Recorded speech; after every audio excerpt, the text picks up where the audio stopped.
최첨단 설비가 갖춰진 마이바흐의 뒷좌석. 인공지능 AI 기업 넥서스. 넥서스의 CEO 권지혁은 수십억 달러 규모의 인수합병을 마무리하는 컨퍼런스 콜을 진행하고 있었다. 그의 목소리는 얼음처럼 차갑고 정확했으며 감정은 완벽하게 배제되어 있었다. 그는 통제와 권력의 화신이었다. 차창 밖으로는 장대비가 세차게 내리고 있었고 서울의 야경은 넌사인과 교통체증으로 흐릿하게 번져나갔다. 33세 권지혁. 그는 자수성가의 신화 그 자체였다.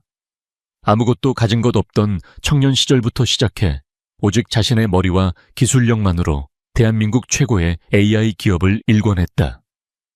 재계에서 그는 IT 업계의 얼음 군주로 불렸다. 감정이 아닌 데이터와 논리로 움직이는 남자. 이것으로 계약은 성사됐습니다. 수고하셨습니다. 성공적인 통화를 마친 그의 차가 강남의 화려한 거리와는 어울리지 않는 낡은 재래시장 근처의 도로에서 신호에 걸렸다. 다음 사업 계획을 구상하며 무심코 창밖을 보던 그의 눈에 한 장면이 박혔다. 그가 본 것은 희미한 가로등 불빛 아래에서 3명의 어린아이를 데리고 힘겹게 택시를 잡으려는 한 여자였다. 세월의 흔적이 엿보였지만 그는 그녀를 즉시 알아봤다. 오하린. 그가 평생 유일하게 사랑했던 여자. 6년 전 연기처럼 그의 인생에서 사라져버린 여자. 그의 심장에 결코 아물지 않는 상처를 남기고 떠난 바로 그 여자였다. 그의 몸이 그대로 얼어붙었다. 초당 페타바이트의 데이터를 처리하는 그의 명석한 두뇌가 순간 하얗게 정지했다. 그의 시선은 아이들에게로 향했다. 남자아이 2에 여자아이 1. 대략 4-5살 정도로 보이는 아이들이었다. 아이들은 칭얼거리며 울고 있었고 하리는 비를 맞으며 그 아이들을 낡은 노란 택시에 태우려 안간힘을 쓰고 있었다. 그때 남자아이 하나가 불빛 쪽으로 고개를 돌렸다. 권지혁은 숨을 삼켰다. 그 얼굴은 바로 자신의 어린 시절 얼굴이었다. 고집스럽게 담은 턱 날카로운 눈매까지. 그는 다른 2 아이를 보았다. 소름 끼치도록 3 아이 모두가 자신을 닮아 있었다. 그의 잊혀진 과거를 비추는 3개의 작은 거울. 그 순간 기계가 부서졌다. 얼음 군주가 녹아내렸다. 지난 몇 년간 단 한 번도 느껴본 적 없는 순수하고 날 것 그대로의 공포가 그의 온몸을 올감했다. 그는 본능적으로 차 문손잡이를 잡았다. 당장이라도 빗속으로 뛰쳐나가고 싶은 원초적인 충동이 그를 사로잡았다. 그의 충동적인 움직임에 늘 침착하던 김 비서가 깜짝 놀라 물었다. 회장님, 무슨 일이십니까? 쾅. 택시 문이 닫혔다. 노란 택시는 매정하게 차들의 행렬 속으로 섞여 들어갔다. 그녀가 또다시 그의 눈앞에서 사라졌다. 권지혁은 좌석에 주저앉았다. 그의 호흡은 거칠었고 심장이 미친 듯이 날뛰었다. 그의 심장을 둘러싸고 있던 견고한 벽이 한순간에 산산조각 나버렸다. 그는 김 비서를 돌아보았다. 그의 목소리는 낯설게 갈라져 있었다. 찾아내. 김 비서는 어리둥절한 표정으로 되물었다. 누구를 찾으라는 말씀이십니까? 권지혁의 눈은 광기로 번뜩였다. 방금 그 여자, 저 택시에 탄 여자, 그리고 저 아이들, 무슨 수를 써서라도 당장 찾아내. 그의 절규에 가까운 명령에 김 비서는 황급히 전화를 걸기 시작했다. 마이바흐가 다시 움직이기 시작했지만 권지혁은 이미 과거의 시간에 갇혀 있었다. 할인과 함께 웃던 순간들, 아무것도 없던 자신을 믿어주던 그녀의 눈빛, 그리고 어느 날 갑자기 걸려온 차가운 이별 통보. 6년간 억지로 억눌러 왔던 고통이 자신의 얼굴을 한 새 아이의 모습과 함께 몇백 배로 증폭되어 그를 덮쳐왔다. 그는 비에 젖은 도시를 망연하게 바라보았다. 자신이 이룩한 거대한 제국이 이 지독한 미스터리 앞에서 한없이 하찮고 무의미하게 느껴졌다. 그날 밤 권지혁은 잠을 이루지 못했다. 그의 펜트하우스 사무실은 순식간에 전쟁 지휘 본부로 변했다. 김비서는 넥서스가 자랑하는 데이터 분석팀과 지역의 광범위한 인맥을 총동원하여 밤새도록 움직였다. 그들은 택시 회사를 추적했고 수백 개의 CCTV 영상을 분석했으며 마침내 동이 틀 무렵 하나의 주소를 찾아냈다. 주소는 강남의 화려한 펜트하우스와는 정반대의 세상에 있었다. 서울 변두리의 조용한 서민 동네에 위치한 낡고 작은 빌라. 골목은 조용했고 이웃집 창문 너머로는 김치찌개 냄새가 풍겨왔으며 낡은 어린이용 세발자전거 한 대가 벽에 기대어 있었다. 권지혁은 김비서의 만류를 뿌리치고 직접 그곳으로 향했다. 그가 빌라 앞에 도착했을 때 오하리는 장을 보러 막 집을 나서던 참이었다. 집 안의 아이들에게 다정하게 말을 건네던 그녀의 부드러운 얼굴은 문 밖에 서 있는 지혁을 발견한 순간 차가운 철가면처럼 굳어졌다. 지혁은 애써 감정을 억누르며 단도직입적으로 물었다. 아이들 누구 아이들이지? 하린의 대답은 칼날처럼 날카롭고 차가웠다. 당신이 상관할 바 아니에요. 여긴 왜 왔어요? 내 인생에서 사라져 줬으면 좋겠는데. 내 얼굴을 하고 있었어. 세 명 다. 그의 목소리가 격앙되었다. 하린은 코웃음을 쳤다. 그녀의 목소리에는 경멸적인 가시가 돋쳐 있었다.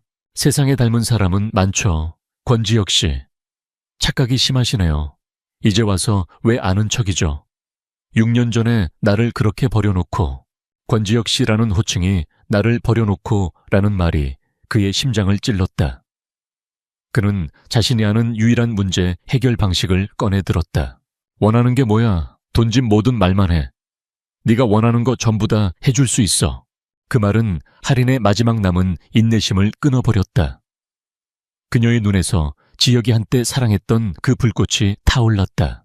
돈 6년 전엔 내 존재 자체를 부정하더니 이제 와서 돈으로 해결하시겠다. 당신은 여전하구나. 권지혁. 돌아가요. 그리고 다시는 내 아이들 앞에 나타나지 마. 당신 같은 사람한테 보여주기엔 너무나 소중한 아이들이니까. 그녀는 문을 세게 닫아버렸다. 쾅 하는 소리와 함께 그는 또다시 그녀의 세계 밖으로 내쳐졌다. 문틈으로 자신을 두려운 눈으로 쳐다보던 아이들의 모습이 그의 뇌리에 박혔다. 그는 그 낡은 빌라 골목에 선 채 완벽한 패배를 맛보았다. 차로 돌아온 지혁은 하린의 말에 잠식당했다. 6년 전에 나를 그렇게 버려놓고 그는 항상 그녀가 자신을 버렸다고 믿어왔다. 6년 전 그의 모든 것을 걸었던 넥서스의 창업 자금이 위기에 처했을 때 그녀는 전화 한 통으로 차갑게 이별을 통보했다. 그의 일에 대한 집착에 지쳤고 다른 남자가 생겼다고 했다. 당시 자존심과 배신감에 눈이 멀었던 그는 그 말을 그대로 믿었다. 하지만 지금 그의 돈을 경멸하며 새 아이를 힘들게 키우는 그녀의 모습을 본 순간 과거의 기억에 균열이 가기 시작했다. 그가 알던 오하리는 결코 돈 때문에 사람을 버릴 여자가 아니었다. 전화 속의 그녀와 눈앞의 그녀는 완전히 다른 사람이었다. 왜 그녀는 다른 남자를 위해 자신을 떠나 이런 힘든 삶을 살고 있는 것인가? 그리고 그녀의 그 필사적인 부정은 거짓말이라기보다는 너무나 고통스러운 비밀을 지키려는 절박한 몸부림처럼 느껴졌다. 권지혁은 김비서에게 전화를 걸었다. 그의 목소리는 더 이상 공황 상태가 아니었다. 차갑고 분석적인 본래의 얼음 군주로 돌아와 있었다. 김비서 오하린 씨의 지난 6년을 다시 조사해. 단순한 거주지나 직업이 아니야. 그녀 주변의 모든 것, 모든 사람, 특히 그녀가 6년 전 한국을 떠날 때의 모든 정황을 샅샅이 뒤져봐. 뭔가 우리가 모르는 게 있어. 그는 자신의 과거와 현재, 그리고 어쩌면 미래까지 모두 갇혀있는 그 작은 빌라를 응시했다. 지난 6년간 진실이라고 믿었던 모든 것이 사실은 복잡하게 얽힌 거짓일지도 모른다는 끔찍한 예감이 그의 온몸을 휘감았다. 권지혁이 떠나간 후 오하리는 떨리는 손으로 현관문을 잠갔다. 그녀의 강인한 가면 뒤로 지독한 불안감이 파도처럼 밀려왔다. 엄마, 아까 그 아저씨 누구야? 무섭게 생겼어. 마디인 하준이 걱정스러운 얼굴로 묻자 하리는 황급히 표정을 갈무리하고 아이들의 눈높이에 맞춰 몸을 낮췄다. 그녀는 아이들을 꼭 껴안으며 세상에서 가장 다정한 목소리로 속삭였다. 아무도 아니야, 우리 아가. 그냥 길을 잃은 아저씨인가 봐. 엄마가 있으니 아무 걱정하지 마. 아이들을 안심시킨 그녀의 마음속은 폭풍우가 몰아치고 있었다. 6년 만에 귀국. 그것은 결코 권지혁을 다시 만나기 위함이 아니었다. 지방의 작은 요양병원에 계신 어머니의 병세가 악화되었기 때문이었다. 기약 없는 병원비를 감당하기 위해 그녀는 위험한 일에 손을 댈 수밖에 없었다. 아이들이 모두 잠든 깊은 밤. 그녀의 작은 거실은 최첨단 지휘 본부로 변했다. 여러 대의 모니터가 어둠 속에서 빛을 발했고 그녀의 손가락은 키보드 위에서 춤을 추듯 현란하게 움직였다. 그녀는 단순한 데이터 컨설턴트가 아니었다. 복잡한 방화벽과 암호화된 서버를 넘나드는 디지털 유령 천재적인 사이버 보안 전문가였다. 그녀의 목표는 단 하나, 베리타스 그룹의 최진석 회장이었다. 6년 전 자신의 인생을 나락으로 떨어뜨린 바로 그 남자. 그녀는 그의 불법 자금 흐름을 수년째 추적해왔고 마침내 그의 숨통을 끊을 결정적인 증거에 가까워지고 있었다. 권지혁과의 재회는 그녀의 계획에 없던 최악의 변수였다. 한편 베리타스 그룹의 회장실, 노회한 재벌 총수 최진석 회장은 자신의 비서로부터 권지혁 측이 6년 전에 낡은 주소지를 캐고 다닌다는 보고를 받고 심기가 불편해졌다. 그리고 곧이어 더 충격적인 보고가 올라왔다. 오할인이 귀국했다고 합니다.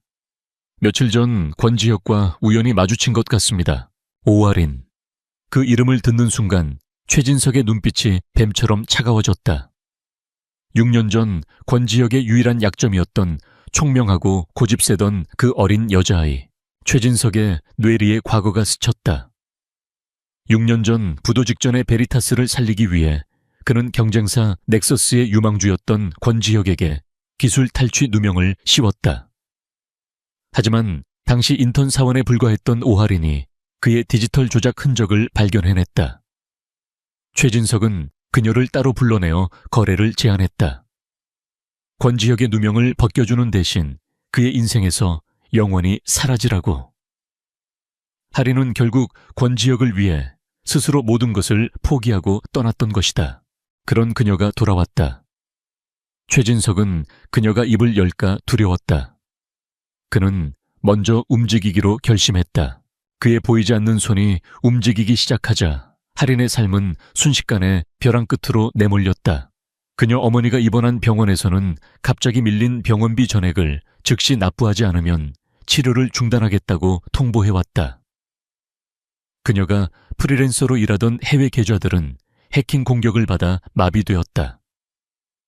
누군가 그녀의 돈줄을 끊고 그녀가 누구인지를 알고 있다는 명백한 경고였다. 그리고 마침내 위협은 물리적인 형태로 다가왔다. 그녀의 집 골목 어귀에 낯선 검은 차가 밤낮으로 배회하기 시작했다. 누군가 자신과 아이들을 감시하고 있다는 사실에 할인은 온몸의 피가 차갑게 식는 것을 느꼈다.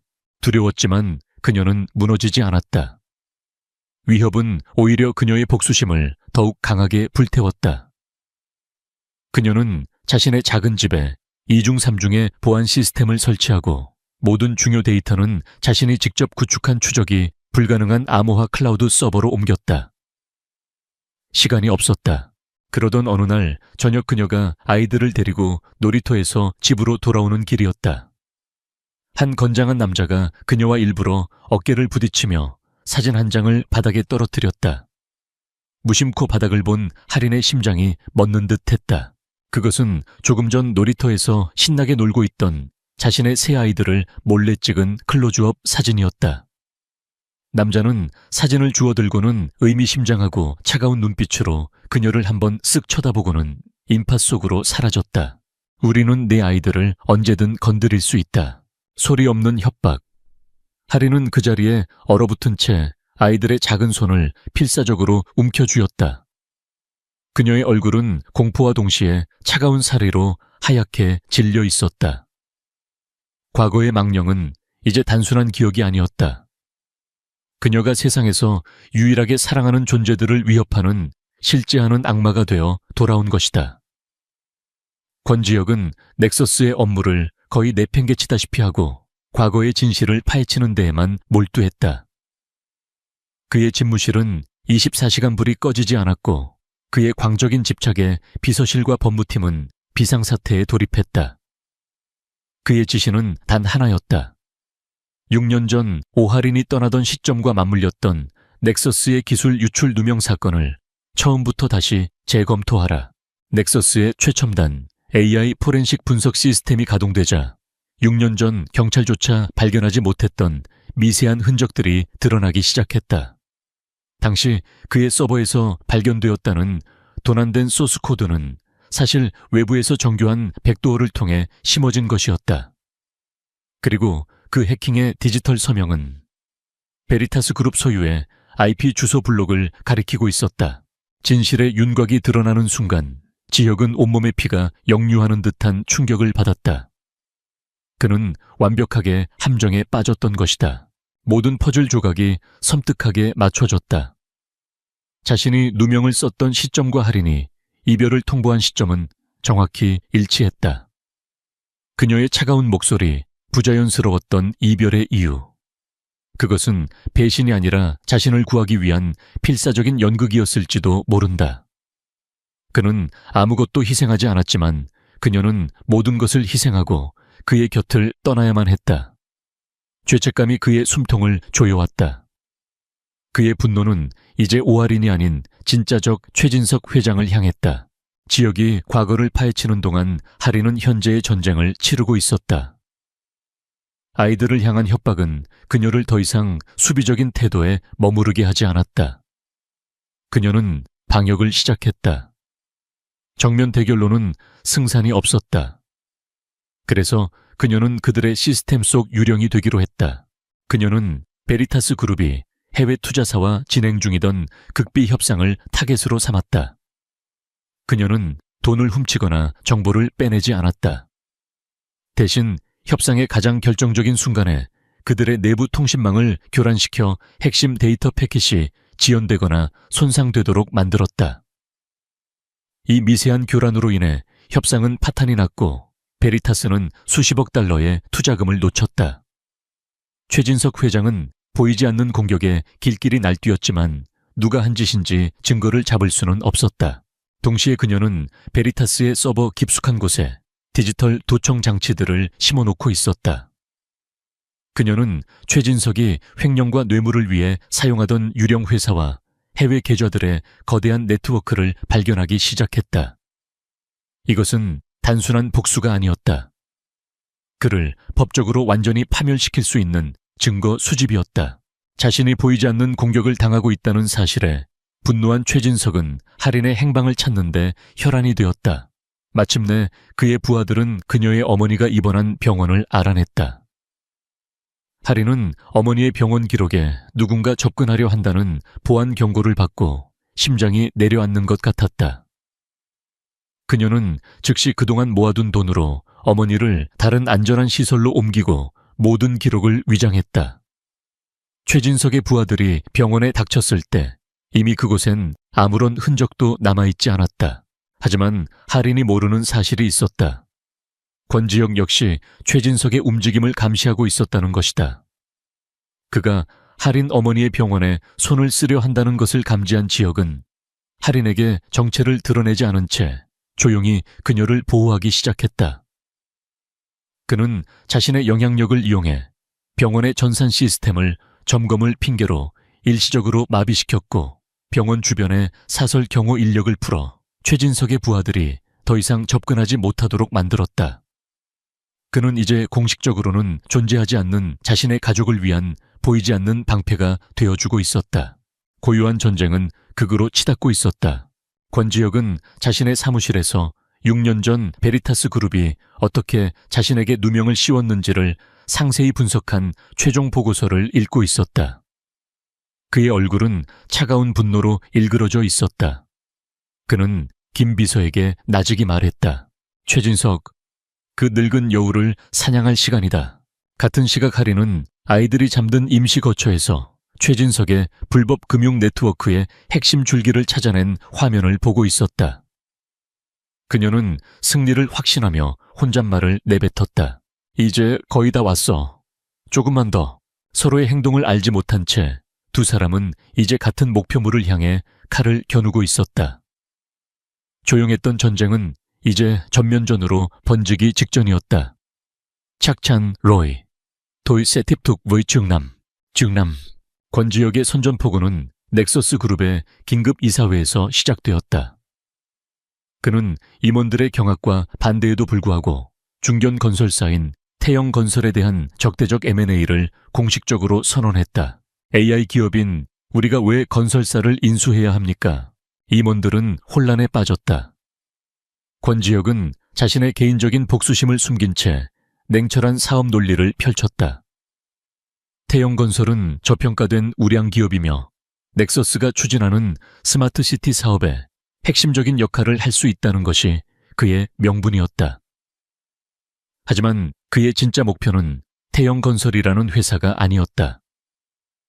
그 회사의 장부였다. 그의 조사에 따르면 태영건설은 최진석 회장이 비자금을 조성하고 세탁하는 데 사용하는 핵심 창구였다. 회사를 손에 넣으면 최 회장의 모든 더러운 돈의 흐름을 파악할 수 있게 되는 것이다. 넥서스의 적대적 M&A 선언 소식은 금융계를 발칵 뒤집어 놓았다.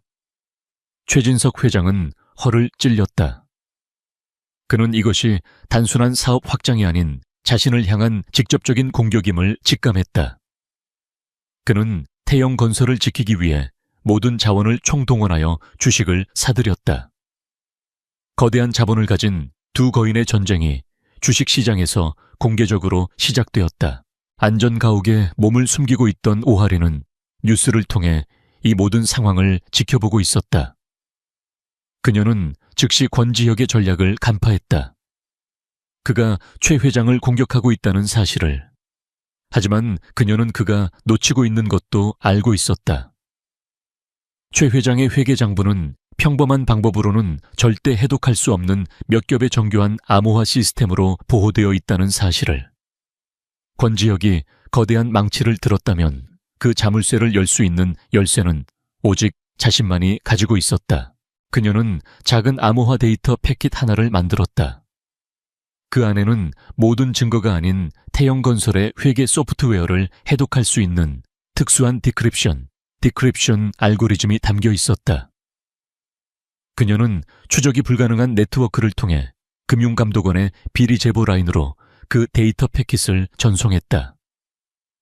태영건설의 막대한 회계, 부정 혐의라는 짤막한 메시지와 함께 두 개의 칼날이 보이지 않는 협공을 시작했다.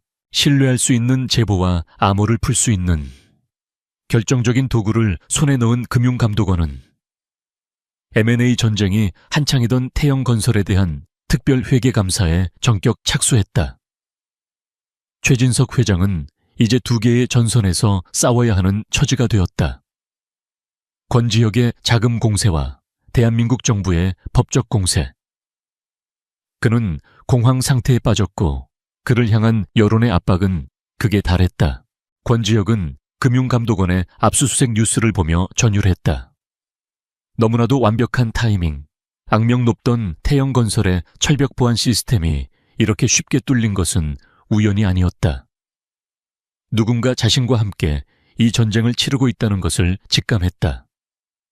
그는 그것이 오하린이라는 확신이 들었다. 그는 그녀의 천재성에 경외감을 느꼈다.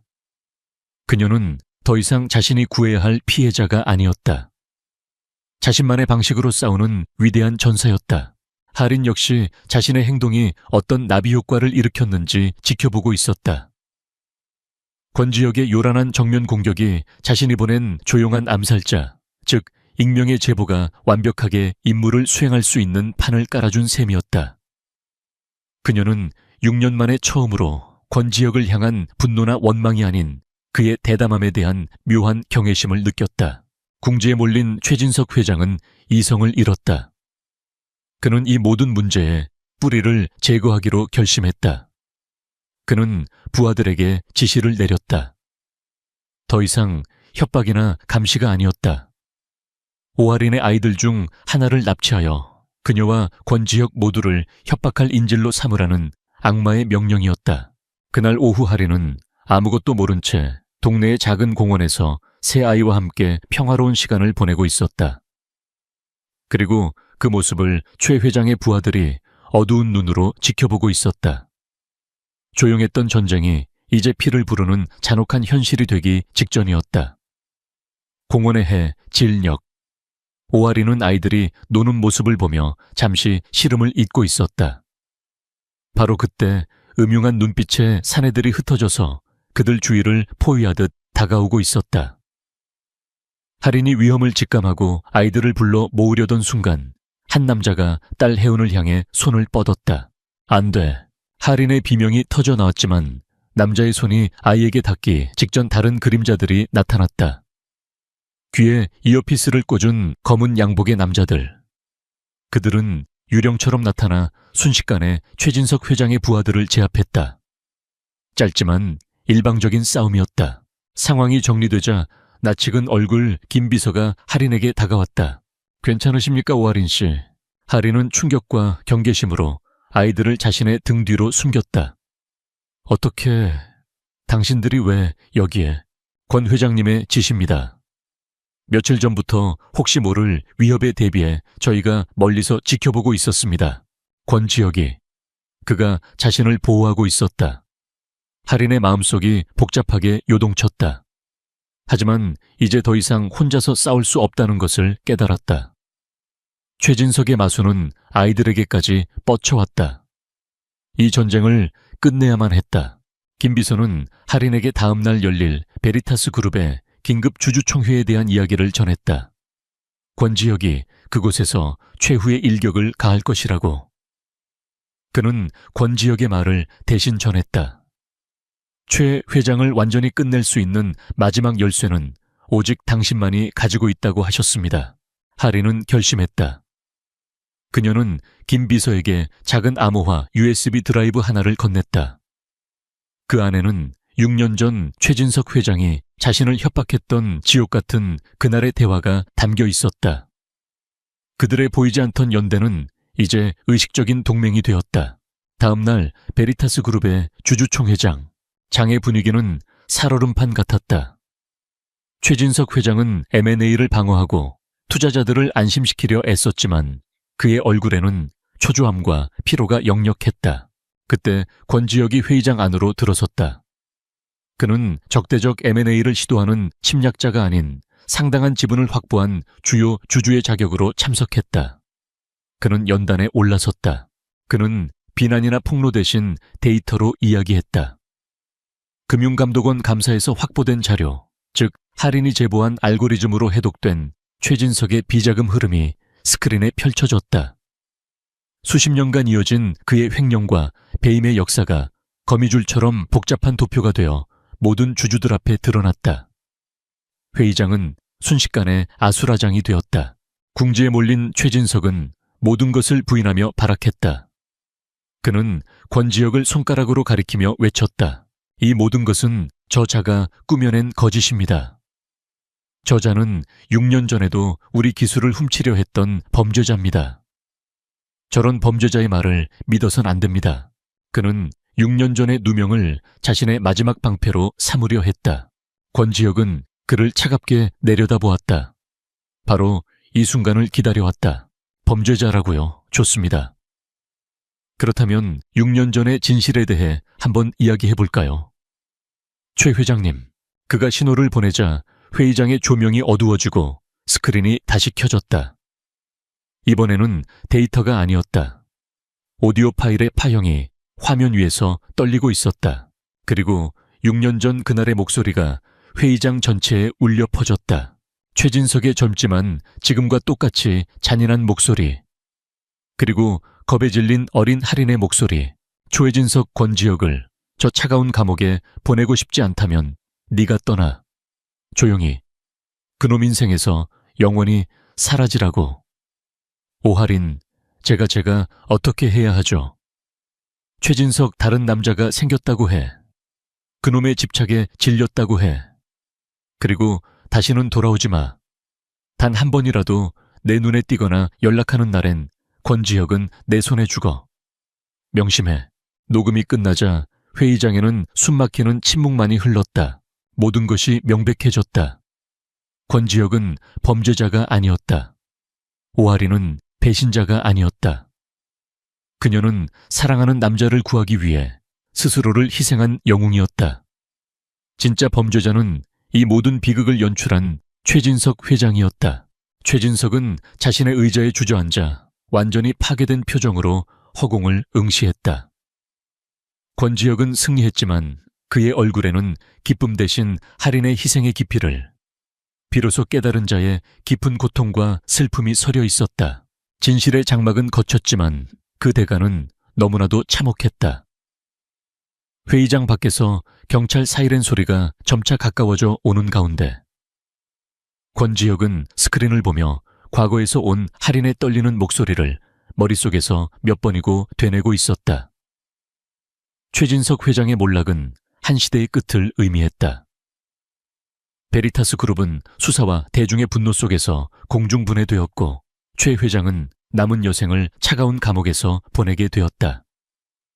언론은 희생양이었던 오하린을 비운의 영웅으로, 그리고 자신의 힘으로 진실을 밝혀낸 권지혁을 불굴의 사업가로 조명했다. 하지만 권지혁은 승리감을 느끼지 못했다. 그의 마음은 모든 것을 집어삼키는 거대한 죄책감으로 가득 차 있었다. 그는 축배를 드는 대신 자신의 모든 자원을 동원해 할인과 그녀의 가족을 돕는 데 집중했다.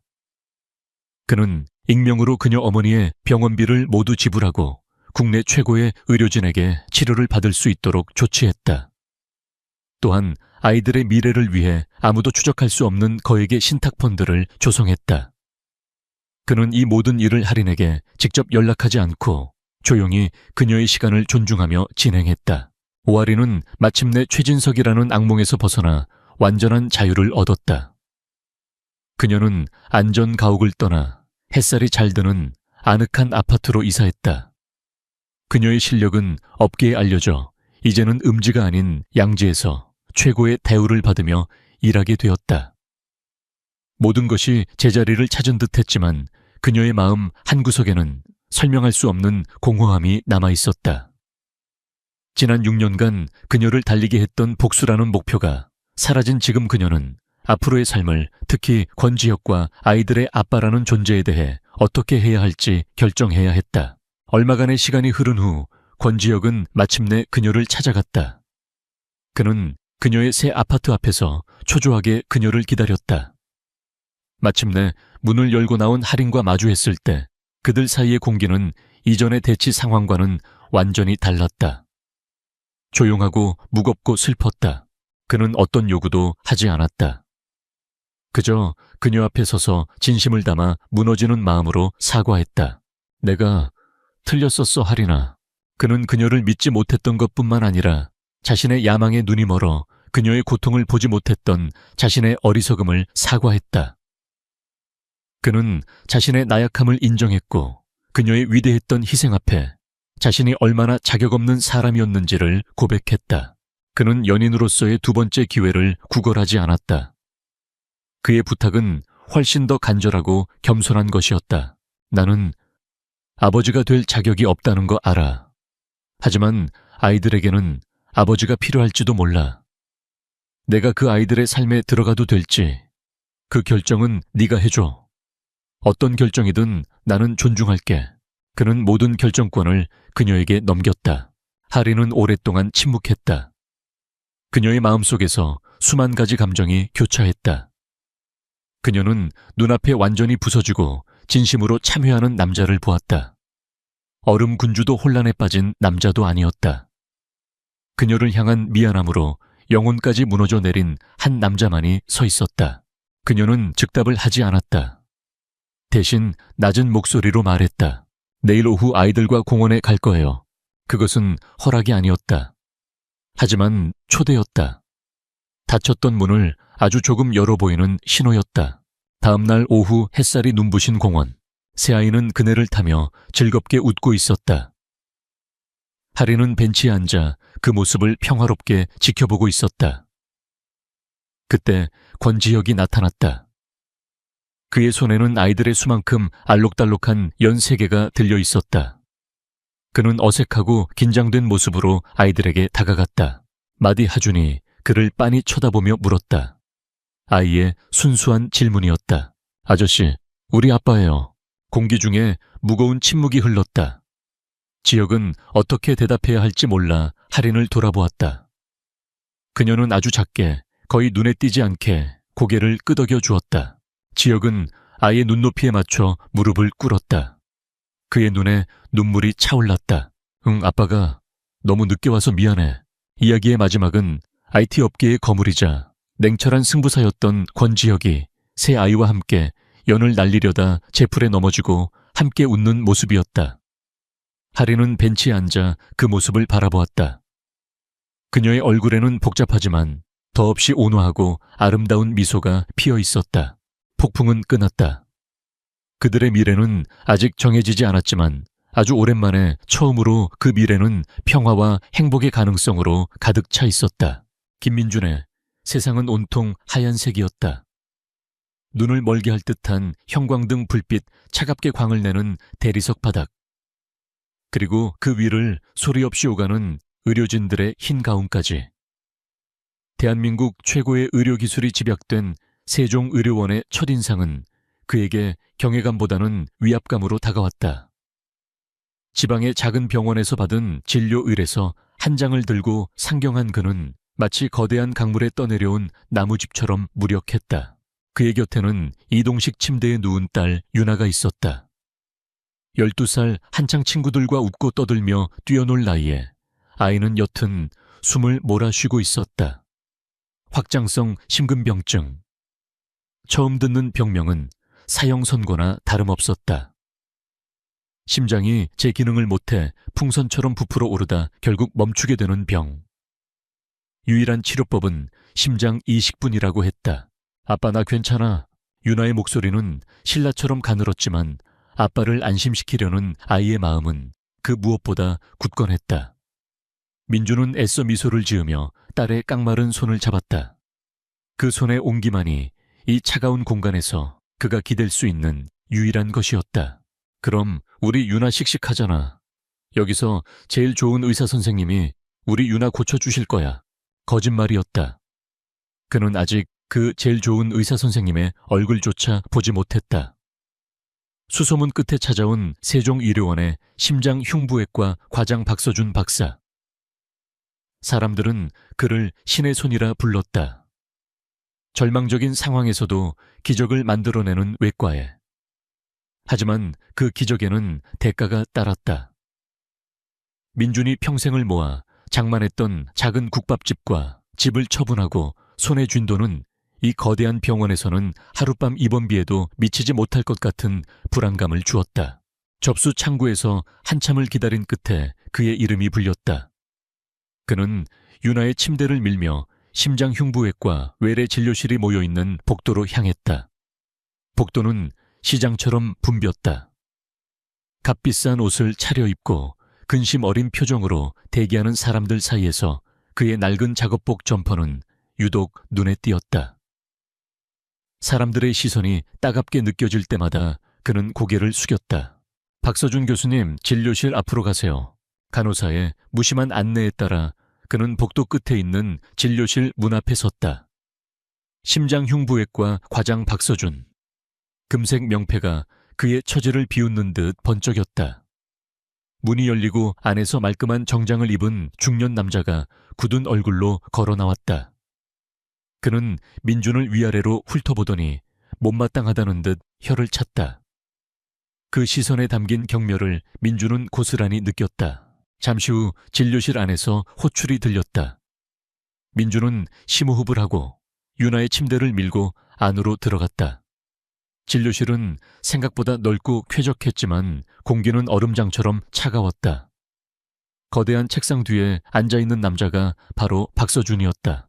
30대 후반에서 40대 초반으로 보이는 그는 잡지 화보에서 막 튀어나온 모델처럼 비현실적인 인상을 주었다. 흐트러짐 하나 없는 머리 스타일 칼날처럼 날카로운 턱선. 그리고 고급 맞춤 가운 아래로 보이는 단단한 체격. 하지만 그를 가장 비범하게 만드는 것은 그의 눈빛이었다.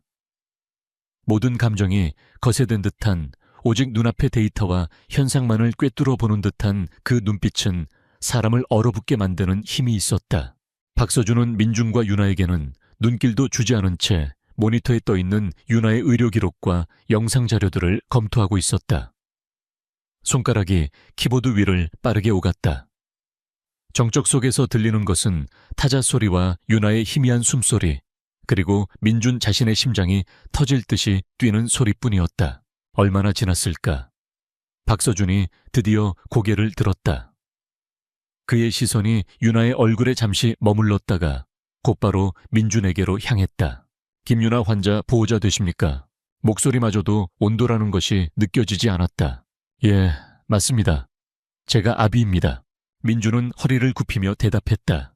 지방병원 기록은 모두 확인했습니다. 진단은 명확합니다. 확장성 심근병증 말기. 약물로는 더 이상 버티기 힘든 상태입니다. 박서준의 말에는 어떠한 위로나 동정의 여지도 없었다. 그는 마치 고장난 기계를 진단하는 엔지니어처럼 사실만을 나열했다. 방법은 심장 이식 단 하나뿐입니다. 이미 알고 있는 사실이었지만 그의 입에서 직접 들으니 심장이 철렁 내려앉는 것 같았다. 선생님, 제발 우리 유나 좀 살려주십시오. 민준은 자기도 모르게 무릎이라도 꿇을 기세로 애원했다. 박서준의 표정에는 미동도 없었다. 그는 책상 위 서류 한 장을 들어보였다. 이식 대기자 명단에 이름을 올려야 합니다. 하지만 그 전에 환자의 현재 상태가 이식 수술을 버텨낼 수 있을지 몇 가지 정밀 검사를 더 진행해야 합니다. 그리고 그는 말을 잠시 끊었다. 그의 차가운 눈이 민준의 행색을 다시 한번 훑었다. 수술 및 치료에 따르는 비용 문제를 해결할 수 있는지 먼저 확인해야겠습니다. 예상 비용은 이 서류에 명시되어 있습니다. 병원 원무과와 상담부터 진행하시는 게 좋겠습니다. 그가 내민 서류에는 민준이 평생 만져보지도 못할 액수가 적혀 있었다. 영의 개수를 세어보던 민준의 눈앞이 아찔해졌다. 손에 쥔 돈은 그야말로 턱없이 부족했다. 그것은 단순한 숫자가 아니라 넘을 수 없는 거대한 벽이었다. 선생님, 제가 집이랑 가게를 다 팔았습니다. 이 돈이 전부지만 어떻게든 마련해 보겠습니다. 일이라도 뭐든지 하겠습니다. 제발 시간만 좀 주십시오. 민준의 목소리가 처절하게 떨렸다. 그는 자신의 모든 것을 내던질 각오가 되어 있었다. 하지만 박서준의 반응은 냉담했다. 개인의 사정은 제가 고려할 부분이 아닙니다, 아버님. 저는 의사로서 가능한 치료법과 현실적인 조건에 대해 설명할 의무가 있을 뿐입니다. 원무과와 먼저 상의하십시오. 상담이 끝나면 입원 수속을 쉬어도 좋습니다. 그는 자리에서 일어났다. 진료가 끝났다는 의미였다. 더 이상 할 말이 없다는 무언의 압박이었다. 민준은 망연자실한 채 서 있었다. 신의 손이라 불리는 남자는 그에게 한 줄기 희망의 빛이 아니라 차갑고 단단한 현실의 벽을 보여주었다. 그의 눈에는 자신과 유나가 돈으로 계산되는 하나의 사례, 하나의 케이스에 불과해 보였다.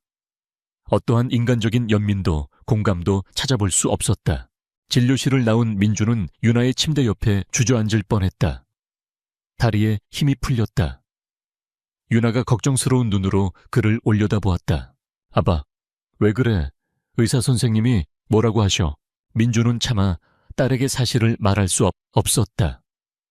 그는 다시 한번 억지 미소를 지어 보이며 유나의 머리를 쓰다듬었다. 아니야, 우리 딸. 의사 선생님이 꼭 고쳐주신다고 했어. 이제 입원해서 검사만 좀 받으면 된대. 그는 유나를 안심시키고 원무과를 향해 발걸음을 옮겼다. 한 걸음 한 걸음이 천근망은처럼 무거웠다. 복도를 스쳐 지나가는 박서준의 뒷모습이 보였다. 몇 명의 레지던트와 인턴들을 이끌고 회진을 가는 듯했다. 그의 주변에는 보이지 않는 벽이 있는 것처럼 아무도 쉽게 말을 걸지 못했다. 그는 그저 자신의 길을 갈 뿐이었다. 위압적이고 흔들림 없고 그리고 지독하게 외로워 보이는 뒷모습이었다. 민주는 그 뒷모습을 보며 생각했다. 저런 사람에게 평범한 서민의 절박함이 가다할 리 없다고. 이곳에서 그와 유나는 철저히 이방인이었다. 원무과에서의 상담은 그의 절망을 더욱 깊게 만들었다. 직원은 사무적인 말투로 병원 규정과 절차, 그리고 어마어마한 비용에 대해 설명했다. 그가 내민 돈뭉치를 보더니 선납금에도 턱없이 모자란다며 난처한 표정을 지었다.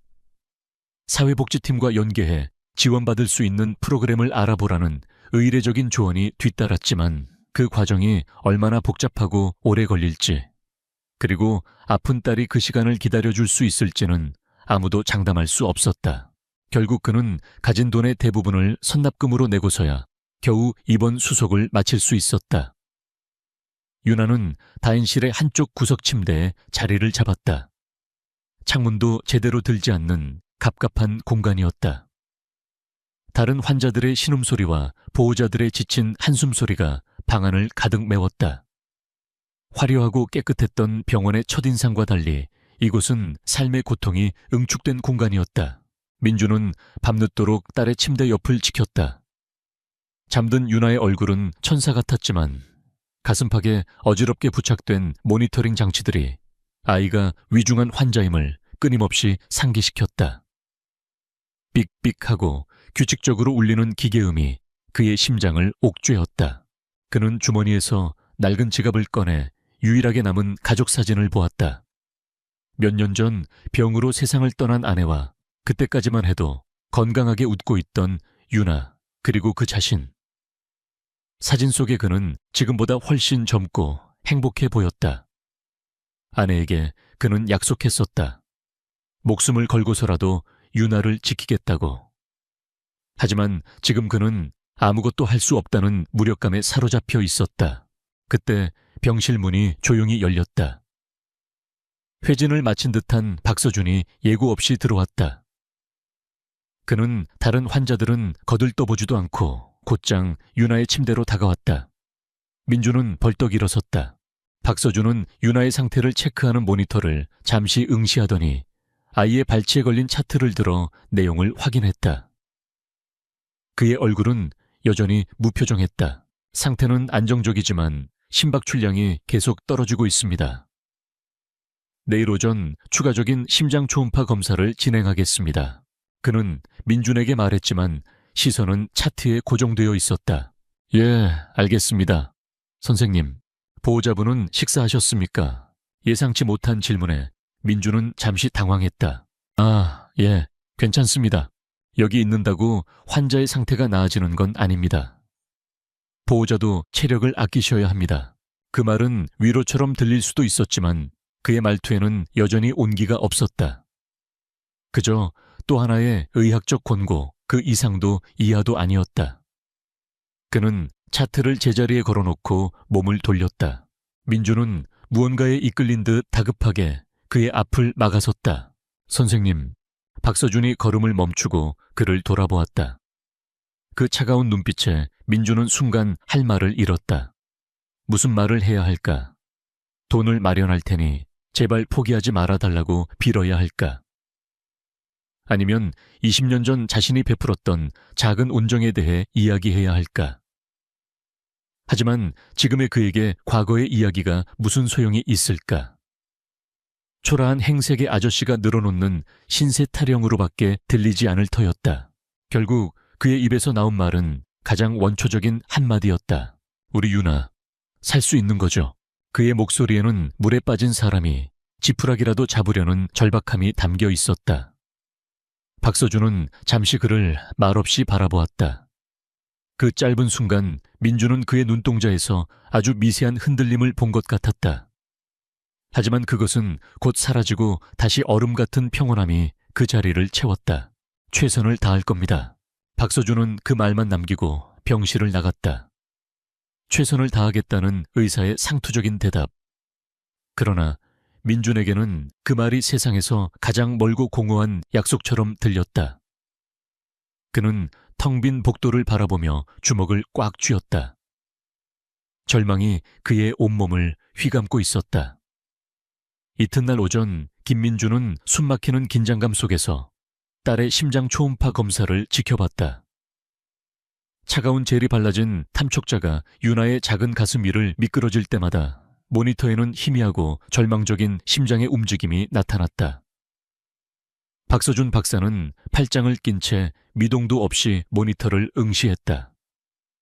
그의 얼굴에는 어떠한 감정도 드러나지 않았지만 그 침묵이 오히려 민준의 마음을 더욱 무겁게 짓눌렀다. 심박 출량이 어제보다 5% 더 떨어졌습니다. 검사실을 나오며 박서준이 던진 말은 비수처럼 날아와 민준의 가슴에 박혔다. 시간이 없다는 뜻이었다. 하루하루가 유나의 생명을 갉아먹고 있었다. 공여자가 나타나길 기다리는 수밖에 없습니다. 그전까지는 약물로 최대한 버텨야 합니다. 그는 여전히 차가웠지만 그의 말에는 어제와 미묘하게 다른 무게감이 실려 있었다. 그것은 단순한 사실 전달이 아니라 보이지 않는 적과 싸우는 장수의 비장한 선언처럼 들렸다. 민주는 그저 고개를 끄덕이는 것 외에 할 수 있는 일이 없었다. 같은 시각 세종의료원 최상층에 위치한 병원 장실에서는 전혀 다른 종류의 계산이 이루어지고 있었다. 병원 장실은 병원이라는 공간의 일부라고는 믿기 어려울 정도로 호화로웠다. 이탈리아산 가죽 소파 벽에 걸린 유명 화가의 추상화, 그리고 서울의 정형이 한눈에 내려다 보이는 거대한 통유리창까지. 이곳은 생명을 다루는 공간이 아니라 권력과 자본을 다루는 공간의 냄새를 풍겼다. 그 중심에는 병원장 최만식이 있었다. 50대 후반의 그는 기름을 바른 듯 반짝이는 머리와 값비싼 맞춤 정장으로 온몸을 감싸고 있었다. 그의 얼굴에는 늘 인자한 미소가 걸려 있었지만 그 미소는 눈가에는 결코 닿지 않았다. 그는 병원의 분기별 수익 보고서를 훑어보며 미간을 찌푸렸다. 수익성이 낮은 진료 과목의 예산을 어떻게 삭감할지 고민하던 그의 귀에 비서의 목소리가 들려왔다. 원장님, 태양그룹 비서실에서 전화 왔습니다. 그 말에 최만식의 얼굴이 즉시 펴졌다. 그는 재빨리 전화기를 집어들고 조금 전까지의 냉정한 사업가 모습은 온데간데 없이 아첨꾼의 목소리로 말했다. 오, 김 비서님, 네네. 그럼요. 제가 직접 챙기고 있습니다. 아무렴요 태양그룹인데. 몇 분간의 통화가 끝나고 최만식은 흡족한 미소를 지으며 수화기를 내려놓았다. 태양그룹 회장의 외아들 역시 유나와 같은 병을 앓고 있었고 마침 이식을 위한 기증자가 곧 나타날 것이라는 정보가 있었다. 회장은 아들의 수술을 성공적으로 마쳐주면 병원의 천문학적인 액수의 발전 기금을 기부하겠다고 약속한 상태였다.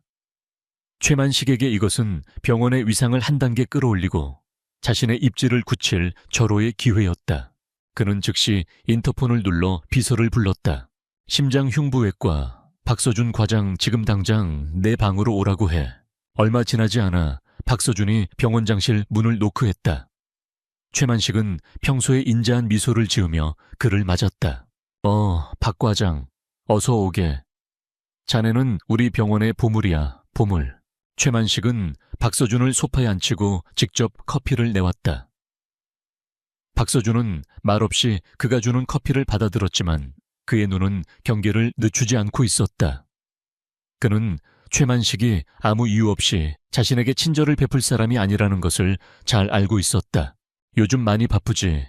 자네 덕분에 우리 병원 심장 이식 성공률이 국내 최고 수준 아닌가. 과찬이십니다, 원장님. 박서준의 대답은 간결했다. 최만식은 잠시 뜸을 들이다 본론으로 들어갔다. 다름이 아니라 태양그룹 최 회장님 아들건 말일세. 자네도 보고받아서 알지. 네, 알고 있습니다.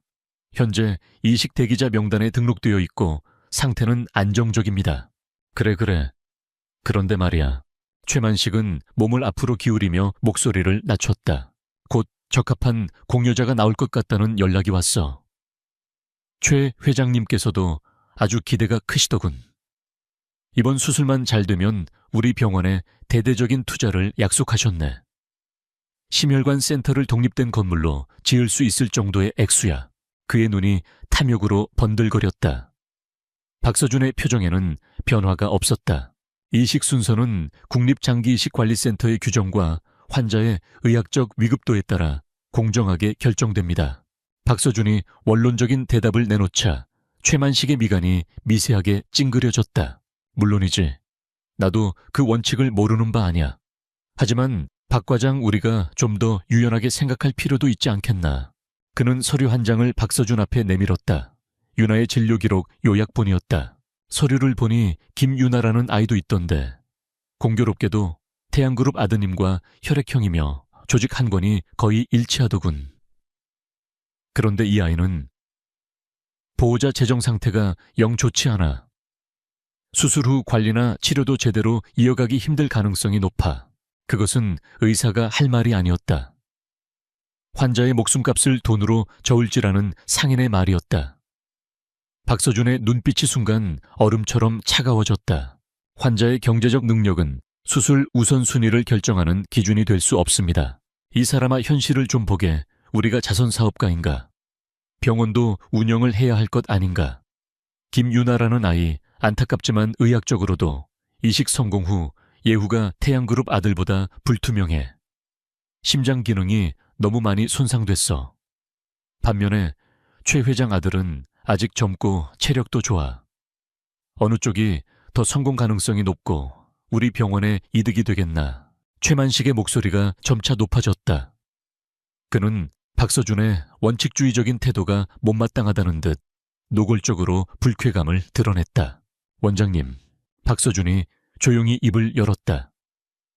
그의 목소리는 낮았지만 그 안에 담긴 강철 같은 의지는 회의실의 공기를 갈랐다. 이식 순서는 오직 환자의 위급성에 따라 결정됩니다. 현재 김유나 환자는 당장 이식을 받지 않으면 생명이 위험한 상태입니다. 태양그룹 회장 아드님은 아직 약물치료로 시간을 벌 수 있는 상태고요. 따라서 공여자가 나타나면 우선권은 김유나 환자에게 있습니다. 이것은 의사로서의 제 양심이자 타협할 수 없는 원칙입니다. 최만식의 얼굴이 분노로 붉게 달아올랐다. 지금 내 말에 토를 다는 건가? 박 과장 자네가 앉아있는 그 자리가 누구 덕분이라고 생각하나? 저는 의사입니다. 그 이상도 이하도 아닙니다. 제 환자를 살리기 위해 존재할 뿐입니다. 두 사람 사이의 공기가 팽팽하게 당겨졌다. 한치의 양보도 없는 대치였다. 최만식은 권력과 돈의 논리를 박서준은 생명과 원칙의 논리를 내세우고 있었다. 한참의 침묵 끝에 최만식은 의자 깊숙이 몸을 기대며 차갑게 웃었다. 좋아. 자네 원칙이 얼마나 대단한지 한번 보자고. 하지만 명심하게. 너무 뻣뻣하게 굴면 부러지는 수가 있어. 병원 전체를 위해서라도 현명한 판단을 내리길 바라네. 그것은 명백한 협박이었다. 박서준은 아무 대답 없이 자리에서 일어나 고개를 숙여 보인 뒤 병원장실을 나왔다. 한편 민주는 타는 속을 주체하지 못하고 복도를 서성이고 있었다. 유나의 상태가 나빠졌다는 말을 들은 후로 그는 아무것도 할 수가 없었다. 이대로 하염없이 기다리기만 해야 한다는 사실이 그를 미치게 만들었다. 혹시나 병원장에게 직접 사정하면 무슨 방법이 생기지 않을까? 그는 지푸라기라도 잡는 심정으로 무작정 병원장실이 있는 최상층으로 향했다. 엘리베이터에서 내린 그는 화려한 복도와 병원장실의 위용에 압도당했다. 차마 문을 두드릴 용기가 나지 않아 앞에서 머뭇거리고 있을 때였다. 안에서 격앙된 목소리가 새어나왔다. 병원장실의 문이 미세하게 열려 있었던 것이다. 그는 자기도 모르게 문틈으로 귀를 기울였다. 최만식이 누군가와 통화하는 목소리였다. 아, 예, 회장님. 염려 마십시오. 내 그 박서준이라는 놈이 좀 고집불통이긴 한데 결국 제 뜻대로 될 겁니다. 돈도 안 되는 계집애 하나 때문에 태양그룹과의 약속을 깰 수는 없지 않습니까? 어떻게든 그 아이는 후순위로 밀어낼 테니 걱정 마시고 기다려 주십시오. 민준의 온몸의 피가 차갑게 식었다. 돈도 안 되는 계집애. 그 말이 그의 심장을 난도질했다. 자신의 목숨과도 같은 딸이 저들에게는 그저 귀찮고 돈 안 되는 짐덩어리에 불과했다. 그는 숨을 죽인 채 뒷걸음질 쳤다. 마침 복도 저편에서 병원 장실을 막 나온 박서준과 눈이 마주쳤다. 박서준의 얼굴은 평소보다 더 굳어 있었다. 그는 민준을 잠시 바라보았지만 아무 말 없이 스쳐 지나갔다. 민준은 그제야 깨달았다. 박서준의 그 차가운 표정이 단순한 무관심이나 오만이 아니었음을. 그것은 보이지 않는 거대한 벽에 맞서 홀로 싸우는 자의 고독하고 치열한 표정이었다. 자신의 딸을 살리기 위해 저 병원장과 싸우고 있었던 것이다. 그러나 그 사실은 민준에게 위안이 되기는커녕 더 큰 공포로 다가왔다. 일개 과장이 어떻게 병원 전체를 쥐고 흔드는 병원장을 이길 수 있단 말인가. 유나의 생명이 돈과 권력의 거대한 저울 위에서 위태롭게 흔들리고 있었다. 민준은 비틀거리며 유나가 있는 병실로 돌아왔다. 그의 얼굴은 사색이 되어 있었다. 잠든 딸의 얼굴을 내려다보며 그는 주먹을 부들부들 떨었다. 세상의 부조리함과 자신의 무력함에 온몸이 떨렸다. 이제 그는 더 이상 순진한 희망을 품을 수 없었다. 이 하얀 성벽 안에서는 보이지 않는 전쟁이 벌어지고 있었고 자신의 딸은 그 전쟁의 가장 약한 인질이었다. 그리고 그 딸을 지켜줄 유일한 기사처럼 보였던 박서준 박사는 너무나도 위태로워 보였다. 세종의료원의 밤은 깊고 고요했다. 환자들의 신음과 기계의 경고음이 잦아든 시간병원은 거대한 유령선처럼 도시의 불빛 속에 잠겨 있었다. 박서준은 자신의 사무실에서 홀로 깨어 있었다. 창밖으로 보이는 서울의 야경은 수억 개의 별처럼 반짝였지만 그의 눈에는 들어오지 않았다. 그의 머릿속은 온통 낮에 있었던 최만식 원장과의 대화와 절망에 가득 차 자신을 바라보던 한 남자의 얼굴로 가득 차 있었다. 김민준, 그 남자의 이름이었다. 박서준은 수년간 감정의 동요 없이 수많은 환자와 보호자를 대하며 살아왔다. 슬픔, 절망, 분노, 애원. 그는 그 모든 감정의 파도 앞에서 굳건한 방파제처럼 스스로를 지켰다. 그것이 외과의로서 살아남는 유일한 방법이라고 믿었다. 감정에 휘둘리는 칼은 무뎌지기 마련이니까. 하지만 오늘 김민준이라는 남자의 그 처절한 눈빛은 이상하게도 그의 마음속에 날카로운 파편처럼 박혀 빠지지 않았다. 그는 컴퓨터를 켜고 다시 김유나 환자의 파일을 열었다. 의학적 데이터 차트 기록 영상 자료. 숫자와 텍스트로 이루어진 정보들은 명확했다. 아이의 상태는 최악이었고 시간은 촉박했다. 그는 스크롤을 내려 환자 등록 정보를 확인했다. 보호자 김민준의 인적사항이 화면에 떠올랐다. 이름 김민준, 직업 무직, 현주소 서울시 영등포구 XS여관 3급급 2호. 그의 시선은 무심코 다음 항목으로 향했다. 과거 주소. 기록을 위해 형식적으로 기입된 중요하지 않은 정보였다. 과거 주소 서울시 관악구 신림동 7, 8번지. 평범한 주소였다.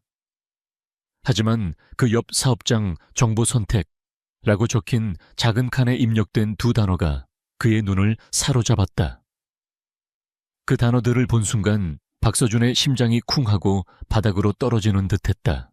희망국밥. 세상의 모든 소리가 멎었다. 눈앞의 모니터 화면이 흐려지며 20년 전의 낡고 퀴퀴한 냄새가 그의 코를 찔렀다. 최첨단 의료 장비로 가득한 서늘한 사무실의 풍경이 순식간에 사라지고 그의 눈앞에는 김이 모락모락 피어오르는 뜨거운 국밥 그릇과 희미한 백열등 불빛이 어른거렸다. 20년 전 그는 가난한 의대생이었다. 시골에서 부모님이 보내주는 빠듯한 생활비로는 비싼 전공서적 한 권 사기도 벅찼다. 끼니를 거르는 날이 부지기수였고 겨울에는 차가운 고시원 방에서 입김을 불며 밤을 새워 공부했다. 꿈은 원대했지만 현실은 비참했다. 수없이 모든 것을 포기하고 낙향하고 싶은 충동에 시달렸다. 그러던 어느 추운 겨울 날이었다. 며칠을 굶어 현기증이 날 지경이었던 그는 신림동 고시촌의 뒷골목을 정처 없이 헤매고 있었다. 그때 그의 눈에 들어온 작은 가게가 있었다. 희망국밥. 낡은 간판에서 새어나오는 따뜻한 불빛이 마치 자신을 부르는 것 같았다. 주머니 속에는 다음 날 차비로 써야 할 동전 몇 개가 전부였다. 그는 한참을 가게 앞에서 망설였다. 그때였다. 가게 문이 열리며 앞치마를 두른 한 남자가 나왔다. 학생 뭘 그렇게 보고 있어? 밖에서 떨지 말고 어서 들어와. 지금보다 훨씬 젊고 건강해 보이는 웃는 얼굴이 선한 남자였다. 그는 서준의 남루한 행색을 보고도 전혀 개의치 않고 그를 안으로 이끌었다. 서준은 가장 싼 보통 국밥 하나를 간신히 주문했다. 하지만 잠시 후 남자가 그의 앞에 놓아준 것은 고기가 산더미처럼 쌓인 특대 사이즈의 국밥과 갓 지은 밥 한 공기였다. 공부하려면 든든하게 먹어야지. 학생은 돈 걱정 말고 먹기나 해. 서준이 어쩔 줄 몰라 하자 남자는 사람 좋은 웃음을 지으며 그의 어깨를 툭 쳤다. 그날 이후 희망국밥은 서준의 유일한 안식처가 되었다. 그는 돈이 있을 때도 없을 때도 그곳을 찾았다. 돈이 없는 날이면 주인 아저씨는 말없이 국밥 한 그릇을 내주었고 나중에 출세해서 갚아라며 껄껄 웃었다. 그는 단순한 밥을 준 것이 아니었다. 그는 희망을 주었다. 세상의 냉대와 가난에 지쳐 모든 것을 포기하려 했던 젊은 청년에게 그는 세상에는 아직 따뜻함이 남아있다는 것을 가르쳐 주었다. 그의 국밥 한 그릇에 담긴 온기는 서준이 의사의 꿈을 끝까지 포기하지 않게 만든 가장 큰 힘이었다. 자네는 눈빛을 보니 꼭 큰 인물이 될 거야.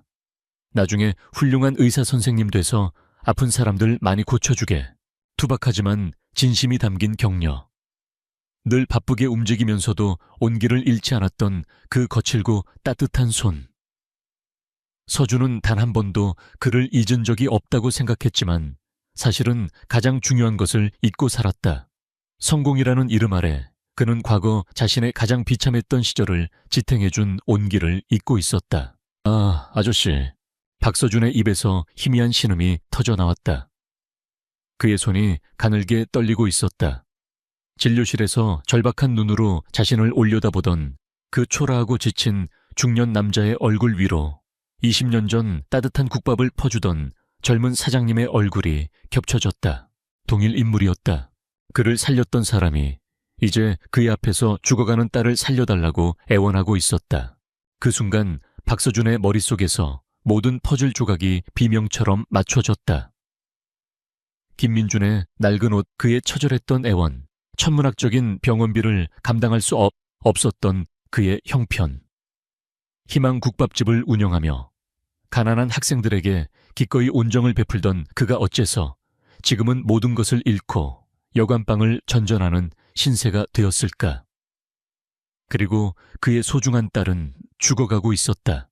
최만식 원장의 역겨운 얼굴이 떠올랐다. 돈도 안 되는 계집애.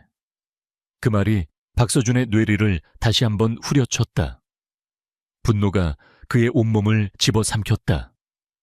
그것은 더 이상 의사로서의 직업윤리에 대한 분노가 아니었다. 자신의 생명의 은인을 그리고 그의 딸을 모욕한 자에 대한 개인적이고 원초적인 분노였다. 그동안 그가 스스로를 보호하기 위해 쌓아 올렸던 냉정함과 이성이라는 벽이 와르르 무너져 내렸다. 그는 더 이상 이 사건을 김유나 환자 케이스로 볼 수 없었다. 유나는 환자가 아니었다. 아저씨의 딸이었다. 자신에게 희망을 주었던 남자의 마지막 희망이었다. 유나를 살리는 것은 이제 의사로서의 의무가 아니었다. 그것은 인간으로서 한때 절망의 끝에서 온정을 받았던 한 인간으로서 반드시 갚아야 할 신성한 빚이었다. 박서준은 자리에서 벌떡 일어났다. 그의 눈에 서렸던 차가운 평온함은 사라지고 그 자리에 뜨겁고 이글거리는 불꽃이 타오르고 있었다. 그는 더 이상 수비만 하는 장수가 아니었다. 그는 기꺼이 이 전쟁의 선봉에 서기로 결심했다. 그는 창밖의 야경을 등지고 섰다. 어깨는 그 어느 때보다 단단했고 표정은 강철처럼 굳어 있었다. 그는 자신의 스마트폰을 꺼내 누군가에게 전화를 걸었다. 병원 법무팀 소속의 최만식 원장과 사이가 좋지 않다는 것을 알고 있는 대학 선배였다. 수화음이 몇 번 울리고 잠이 덜 깬 목소리가 들려왔다. 여보세요. 선배, 저 박서준입니다. 주무시는데 죄송합니다. 서준이냐 이 시간에 웬일이야. 무슨 급한 일이라도 있어. 박서준의 목소리는 낮고 단호했다. 네, 아주 급하고 중요한 일입니다. 선배의 도움이 필요합니다. 최만식 원장에 대해서 제가 알아야 할 것들이 있습니다. 그의 목소리에는 이제 한치의 망설임도 없었다. 하얀 성벽 안에서 벌어지던 조용한 전쟁은 이제 막 새로운 국면을 맞이하고 있었다. 박서준의 하루는 전쟁처럼 시작되었다. 그러나 그 전쟁은 메스나 수술 기구가 아닌 서류와 규정, 그리고 보이지 않는 신경전으로 치러졌다. 20년 만에 확인한 은인의 비참한 현실과 딸의 위태로운 생명은 그의 내면에 잠들어 있던 야수를 깨웠다. 그는 더 이상 세종의료원 심장흉부외과의 유능한 과장이 아니었다. 그는 자신의 모든 것을 걸고 빚을 갚으려는 한 남자였다. 첫 번째 목표는 최만식 원장의 소나귀에서 김유나를 지켜낼 방패를 만드는 것이었다. 그는 병원 규정집을 법전처럼 파고들었다.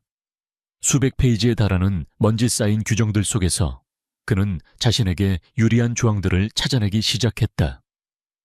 응급 환자 처치에 관한 특별 규정, 장기 이식 대기자 관리, 세부 지침, 사회경제적 취약계층 환자 지원 절차. 평소라면 거들떠보지도 않았을 이 조항들이 이제 그의 가장 강력한 무기였다. 그는 아침 회진 시간 레지던트와 인턴들을 이끌고 김유나의 병실을 찾았다. 평소와 같은 위압적인 분위기였지만 그를 오랫동안 봐온 사람들은 미묘한 차이를 느낄 수 있었다. 그의 시선이 유나의 차트에 머무는 시간이 길어졌고 질문은 더욱 집요해졌다. 김유나 환자, 어제 투여한 혈압 상승제에 대한 반응은 심박출량 변화는 시간대별로 전부 기록해서 보고하도록. 1%의 변화도 놓치지 마. 영양팀과 협의해서 환자에게 맞는 특별 식단을 즉시 제공하고 섭취량까지 체크해. 그의 지시는 칼날처럼 날카로웠고 누구도 이 일을 제기할 수 없었다. 이 모든 것은 환자의 안정적인 상태 유지를 위한 최선의 의료 행위라는 명분 아래 이루어졌다. 하지만 그 이면에는 최만식의 방해 공작으로부터 유나를 보호하려는 그의 철저한 계산이 깔려 있었다. 그는 유나의 상태를 의학적으로 가장 위급하고 집중적인 관리가 필요한 상태로 공식화함으로써 누구도 함부로 손댈 수 없는 영역 안에 아이를 위치시켰다. 회진을 마친 그는 자신의 가장 믿을 수 있는 아군을 찾아갔다. 심장병동의 수간호사 오현주였다. 오현주는 20년 넘게 이 병원에서 일해온 베테랑으로 웬만한 의사보다 더 많은 것을 보고 겪어온 인물이었다. 그녀는 박서준이 레지던트 시절부터 그의 깐깐함과 실력을 모두 지켜봐왔다. 수간호사님, 잠시 시간 좀 내주시겠습니까? 박서준은 병동 한쪽에 조용한 휴게실로 그녀를 이끌었다. 오연주는 의아한 표정으로 그를 따랐다. 박서준이 자신에게 개인적으로 무언가를 부탁하는 것은 처음 있는 일이었다. 무슨 일이세요, 교수님? 표정이 안 좋으시네요. 박서준은 잠시 망설였다. 하지만 이제는 혼자 싸울 수 없다는 것을 알았다. 오 선생님, 혹시 최만식 원장에 대해 어떻게 생각하십니까? 예상치 못한 질문에 오현주의 눈이 커졌다. 그녀는 주변을 한번 휙 둘러보고는 목소리를 낮췄다. 갑자기 그건 왜? 아시다시피 좋은 분은 아니죠. 병원을 돈벌이 수단으로만 생각하는 장사꾼이니까요. 그렇다면 제가 부탁 하나만 드려도 되겠습니까? 박서준은 오현주에게 모든 것을 털어놓지는 않았다. 김민준과의 개인적인 인연에 대해서는 함구했다. 대신 그는 의사로서의 양심과 최만식 원장의 부당한 압력에 대해 이야기했다. 돈 때문에 위급한 소녀가 수술 순서에서 밀려날 위기에 처해 있다고 설명했다. 이야기를 듣는 내내 오연주의 표정은 심각하게 굳어졌다. 그녀 역시 최만식의 전횡을 여러 번 목격해왔다. 부유한 환자들에게 병실이 우선 배정되고 값비싼 비급여 시술이 강요되는 일들을 묵인해야만 했다. 제가 뭘 도우면 될까요? 오현주의 대답은 단호했다. 그녀의 눈에는 박서준과 같은 종류의 분노가 서려 있었다. 최만식 원장이 과거에 저질렀던 의료법 위반이나 부당한 업무 지시와 관련된 자료가 필요합니다. 서류든 동료 간호사들의 증언이든 뭐든지 좋습니다. 원장을 압박할 수 있는 카드 하지만 우리가 먼저 움직였다는 흔적을 남기지 않을 그런 카드가 필요합니다. 쉽지 않은 일일 겁니다. 하지만 알아보겠습니다. 저도 더는 그 영감탱이가 환자 목숨 가지고 장난치는 꼴은 못 보겠으니까요. 오연주는 굳은 결심을 한 얼굴로 자리에서 일어났다. 박서준은 그녀의 뒷모습을 보며 처음으로 이 싸움에서 작은 희망을 보았다. 그날 이후 병원 내부에서는 조용한 전쟁이 시작되었다.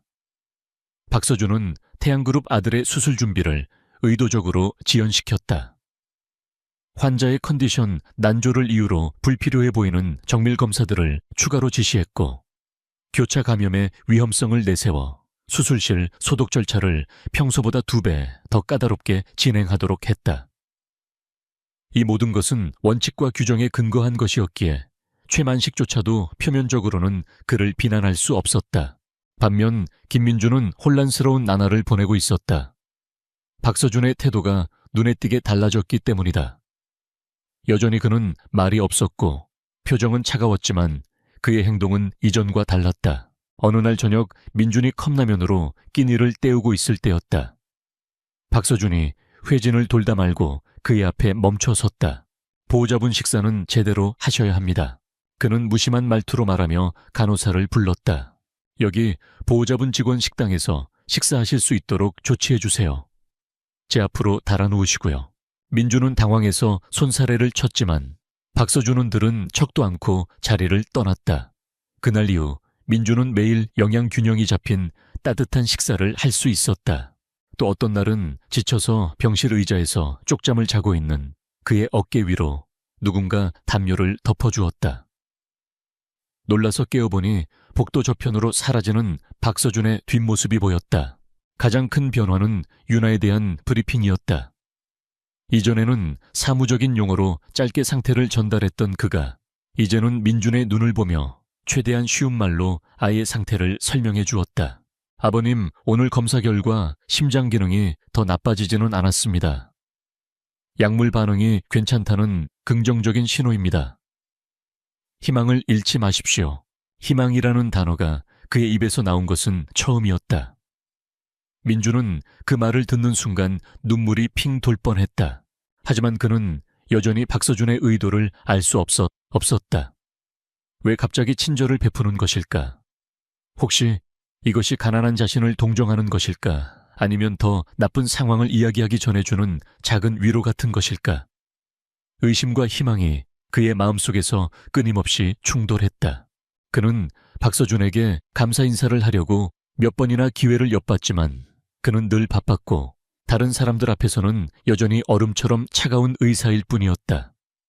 민주는 그에게 받은 작은 온기들을 누구에게도 말하지 못하고 혼자 간직해야 했다.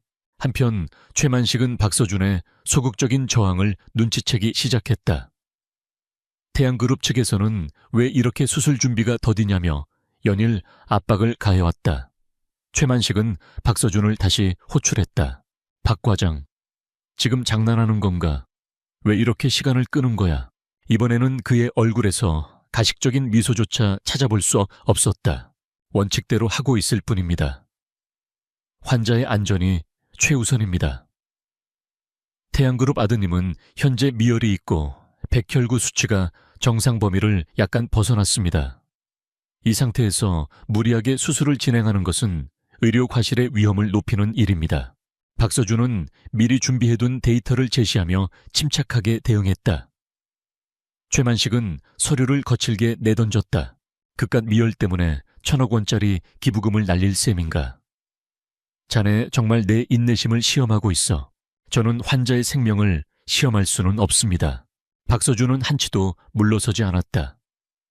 최만식은 분노로 부들부들 떨었지만 명확한 의학적 근거 앞에서 그가 할 수 있는 일은 없었다. 그는 박서준을 노려보며 이를 갈았다. 좋아. 어디까지 가나 한번 해보자고. 자네가 그렇게 아끼는 그 가난뱅이 딸, 내가 어떻게 하는지 똑똑히 지켜봐. 최만식의 눈빛은 살기마저 띄고 있었다. 박서준은 그와 시선을 피하지 않고 조용히 대답했다. 제 환자에게 무슨 일이 생긴다면 저 역시 가만히 있지 않을 겁니다. 병원장실을 나온 박서준의 등은 식은땀으로 축축했다. 전쟁은 이제 막 시작되었을 뿐인데 적은 생각보다 훨씬 더 교활하고 잔인했다. 그는 자신의 선택이 윤아와 민준을 더 큰 위험에 빠뜨리는 것은 아닌지 처음으로 두려움을 느꼈다. 최만식의 인내심은 오래가지 않았다. 박서준의 교묘한 방어와 원칙을 내세운 저항에 부딪힐수록 그의 내면에 도사리고 있던 추악한 본성이 고개를 들기 시작했다. 그는 더 이상 박서준을 설득하거나 회유하려 하지 않았다. 대신 그는 가장 비열하고 잔인한 방법을 선택했다. 박서준이 가장 아끼는 것을 직접 공격함으로써 그를 무너뜨리기로 결심한 것이다. 그의 첫 번째 표적은 당연히 김윤아였다. 며칠 뒤 윤아의 상태가 갑자기 나빠지기 시작했다. 안정적으로 유지되던 혈압이 롤러코스터처럼 오르내렸고 심전도 모니터에서는 불규칙한 부정맥 경고음이 잦아졌다. 박서준은 밤낮을 가리지 않고 윤아의 곁을 지켰다. 그는 약물 용량을 미세하게 조절하고 가능한 모든 처치를 동원하며 아이의 생명줄을 붙잡으려 애썼다. 하지만 상황은 점점 더 악화되었다. 마치 보이지 않는 손이 아이의 생명을 벼랑 끝으로 밀어내는 것 같았다. 이상해. 약물에 대한 반응이 예측 불가능하게 나타나고 있어. 박서준은 인턴들과의 회의에서 미간을 찌푸리며 말했다.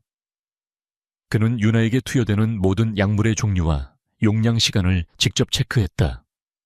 그러나 무언가 잘못되고 있다는 불길한 예감을 떨칠 수 없었다. 그 배후에는 최만식의 교활한 지시가 있었다. 그는 자신에게 충성하는 몇몇 간호사들을 통해 윤아의 수에게 미량의 칼륨을 몰래 주입하도록 지시했다. 심장 기능이 약한 환자에게 과도한 칼륨은 치명적인 부정맥을 유발할 수 있었다. 너무 많은 양을 한 번에 주입하면 즉시 발각될 위험이 있었기에 그들은 누구도 눈치채지 못할 만큼의 적은 양을 간헐적으로 투입했다. 그것은 서서히 하지만 확실하게 윤아의 심장을 망가뜨리는 독약이었다. 박서준은 필사적이었다. 그는 윤아의 혈액 검사를 매시간 지시하며 원인을 찾으려 했지만 미세한 칼륨 수치의 변화는 정상적인 변동 범위 내에 있는 것처럼 보였다. 그는 자신의 판단력이 흐려지고 있는 것은 아닌지 자책했다. 김민주는 하루하루 말라갔다. 딸의 고통스러운 모습을 지켜보는 것은 그의 영혼을 갉아먹는 형벌이었다. 그는 박서준의 지친 얼굴을 보며 차마 원망의 말을 꺼낼 수도 없었다. 그 역시 최선을 다하고 있다는 것을 알고 있었기 때문이다. 그는 그저 두 손을 모아 기도하는 것 외에는 아무것도 할 수 없었다. 최만식은 여기서 멈추지 않았다. 그는 박서준을 사회적으로 매장시킬 다음 계략을 꾸미고 있었다. 그는 감사팀에 자기 사람을 시켜 박서준의 과거 진료 기록들을 샅샅이 뒤지게 했다. 완벽해 보이는 그의 경력에서 작은 흠집이라도 찾아내려 혈안이 되었다. 그리고 마침내 그들은 먹잇감을 찾아냈다.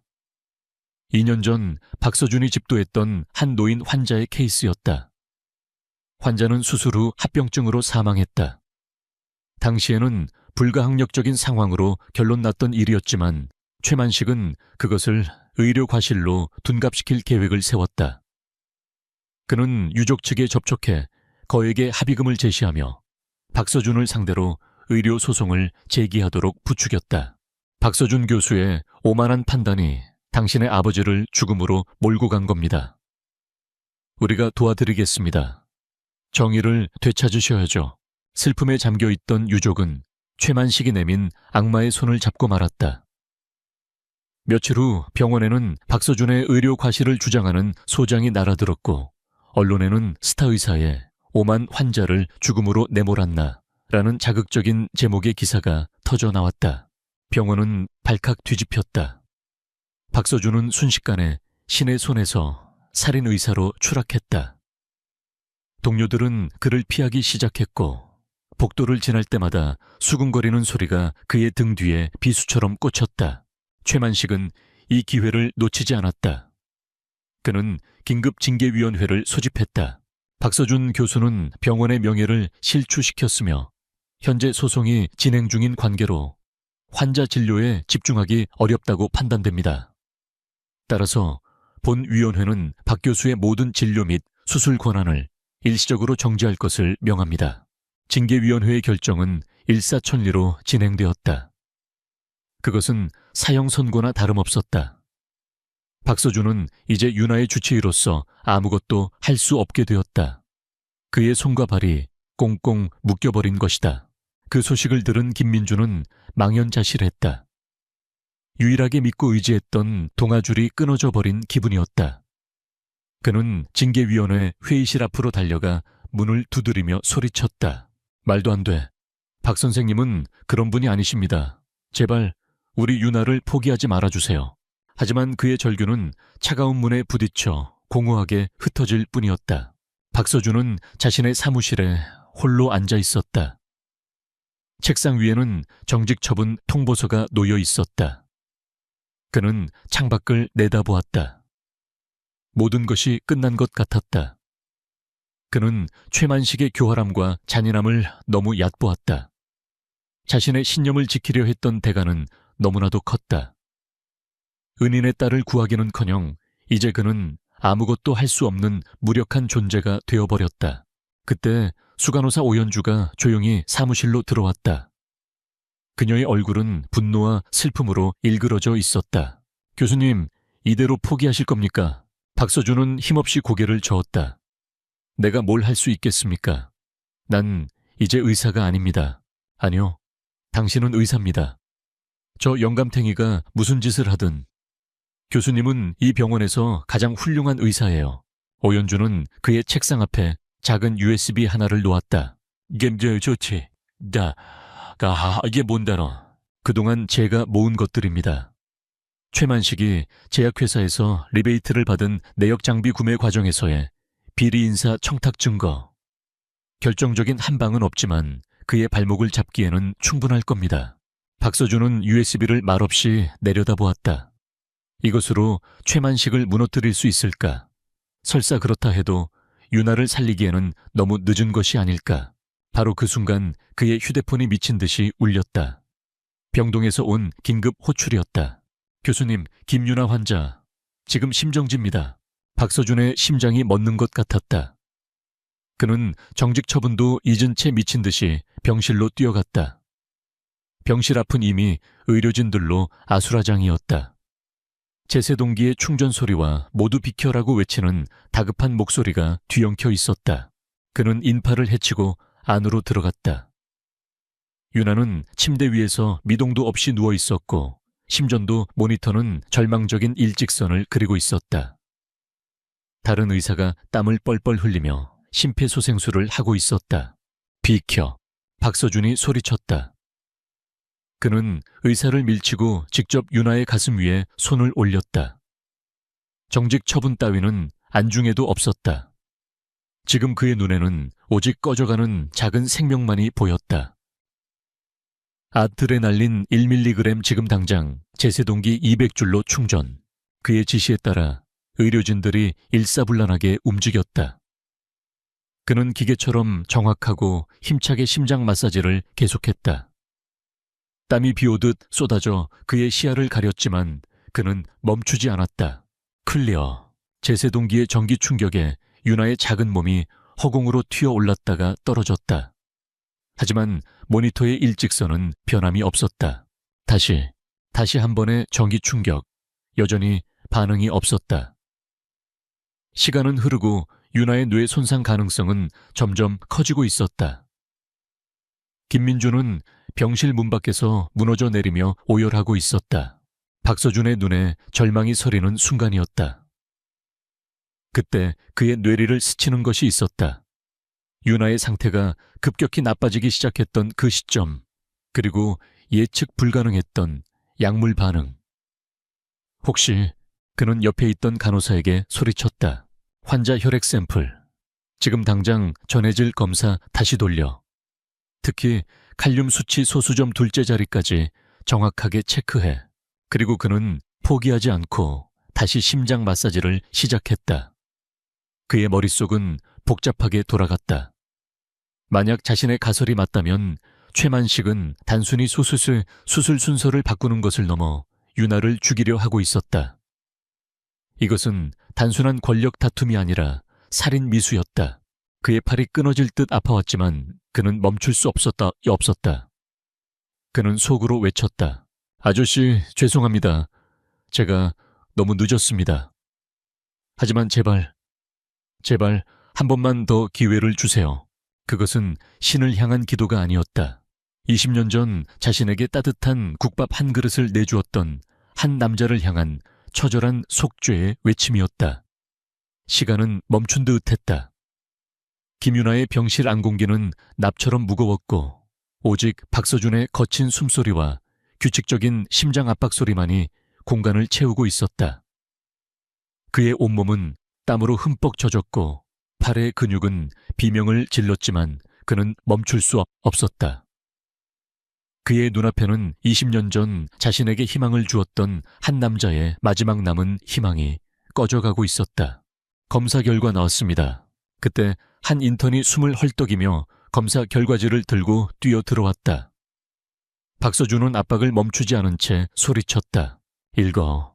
혈중 칼륨 수치 7.8밀리몰 리터입니다. 그 순간 병실 안의 모든 의료진들이 숨을 멈췄다. 정상 수치의 2배에 가까운 치명적인 수치였다. 이것은 자연적인 신체 변화로 설명할 수 없는 명백한 외부 요인에 의한 결과였다. 박서준의 가설이 맞았다. 누군가 의도적으로 유나를 죽이려 한 것이다. 당장 칼슘 글루코네이트, 정맥 주사, 인슐린이랑 포도당도 준비해. 박서준의 목소리는 얼음장처럼 차가웠지만 그 안에는 역설적인 안도감이 서려 있었다. 적의 정체를 확인한 장수의 안도감이었다. 원인을 알았으니 이제는 싸울 수 있었다. 그는 다시 제세동기를 잡았다. 모두 비켜. 다시 한 번의 전기 충격. 그리고 그 순간 기적이 일어났다. 삐 소리를 내며 일직선을 그리던 심전도 모니터에 미약하지만 분명한 파형이 다시 나타나기 시작했다. 멈췄던 심장이 아주 가늘게나마 다시 뛰기 시작한 것이다. 돌아왔다. 누군가 외쳤다. 하지만 박서준은 긴장을 늦추지 않았다. 아직 끝난 거 아니야. 당장 수술실 준비해. 지금 바로 이식수술 들어간다. 그의 선언에 모두가 당황했다. 하지만 교수님 정직 처분은 내 환자가 죽어가는데 그딴 게 문제야. 책임은 내가 져. 지금 당장 이 병원에서 가장 뛰어난 팀을 소집해 10분 준다. 그의 눈빛에는 그 누구도 거역할 수 없는 생명을 향한 광기 어린 집념이 서려 있었다. 의료진들은 더 이상 아무 말 없이 일사불란하게 움직이기 시작했다. 바로 그 시각 박서준의 또 다른 전쟁이 시작되고 있었다. 그가 유나의 심장을 다시 뛰게 하기 위해 사투를 벌이는 동안 그의 스마트폰에서는 미리 설정해둔 프로그램이 조용히 작동했다. 오현주 수간호사가 모은 최만식의 비리자료, 박서준이 직접 정리한 김유나 환자에 대한 부당한 진료 방해 정황, 그리고 방금 나온 치명적인 칼륨 수치 검사 결과까지. 이 모든 파일이 암호화된 이메일의 형태로 세종의료원 이사회 멤버 전원과 국내에서 가장 집요하기로 소문난 한 탐사보도 전문 기자에게 동시에 전송되었다. 최만식은 이 모든 사실을 까맣게 모른 채 자신의 승리를 만끽하고 있었다. 그는 박서준이 정직 처분을 받고 무력하게 무너졌다는 보고를 받으며 회심의 미소를 지었다. 이제야 주제 파악이 좀 되나. 그는 태양그룹 최 회장에게 전화를 걸어 아들의 수술이 곧 진행될 것이라고 알렸다. 그리고 그는 마지막 쐐기를 받기 위해 움직였다. 그는 자신의 권한을 이용해 병원의 최첨단 하이브리드 수술실을 긴급 안전 점검이라는 명목으로 폐쇄시켜버렸다. 설사 박서준이 무슨 수를 써서 수술을 강행하려 해도 최고의 장비가 갖춰진 그 수술실 없이는 성공률이 현저히 떨어질 것이라는 계산이었다. 그것은 그의 오만함이 빚어낸 마지막 카드였다. 하지만 그가 수술실을 폐쇄하라는 지시를 내린 직후 그의 비서가 사색이 된 얼굴로 뛰어 들어왔다. 원장님, 큰일 났습니다.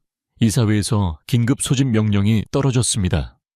그리고 기자들에게서 전화가 빗발치고 있습니다. 최만식의 얼굴이 굳어졌다. 뭐라고? 그가 상황을 파악하기도 전에 병원 이사들과 감사팀 직원들이 그의 사무실 문을 거칠게 열고 들이닥쳤다. 최만식 원장, 당신을 배임 및 직권남용살인, 미수교사 혐의로 긴급 조사해야겠습니다. 지금부터 모든 권한을 정지합니다. 차가운 목소리로 말하는 사람은 병원 이사장이었다. 그의 손에는 박서준이 보낸 이메일이 출력된 서류 뭉치가 들려 있었다. 최만식의 눈이 믿을 수 없다는 듯 흔들렸다. 그는 자신이 설치한 덫에 자신이 걸려들었다는 것을 그제야 깨달았다. 병원장실이 아수라장이 된 그 시각 박서준은 또 다른 난관에 부딪혔다. 교수님, 하이브리드 수술실이 갑자기 폐쇄됐습니다. 원장 직권 명령이라고 합니다. 수술 준비를 하던 외과 의사가 절망적인 목소리로 보고했다. 심장 이식처럼 고난도의 수술은 최첨단 장비가 갖춰진 그곳에서만 가능했다. 모두가 절망에 빠진 순간 박서준은 침착했다. 그는 이미 최만식이 이런 비열한 수를 쓸 것이라 예상하고 있었다. 플랜 B를 가동한다. 제2 수술실을 준비해. 하지만 거긴 장비가 너무 낡았습니다. 성공을 장담할 수 없습니다. 장비가 수술하는 게 아니야. 사람이 하는 거지. 내가 할 수 있어. 아니, 반드시 해내야만 해. 그의 목소리에는 흔들림 없는 확신이 있었다.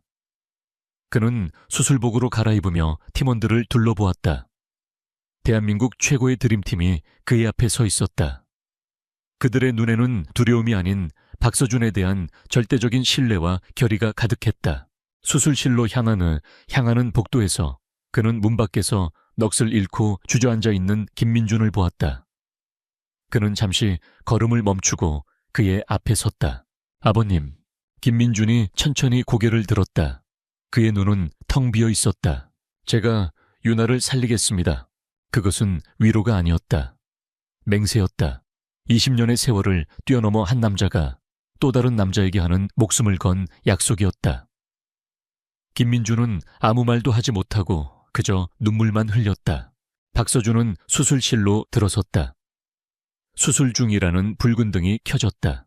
이제부터는 오직 그와 그의 팀, 그리고 꺼져가는 작은 생명과의 싸움이었다. 유나의 가슴이 열리고 망가진 심장의 모습을 드러냈다.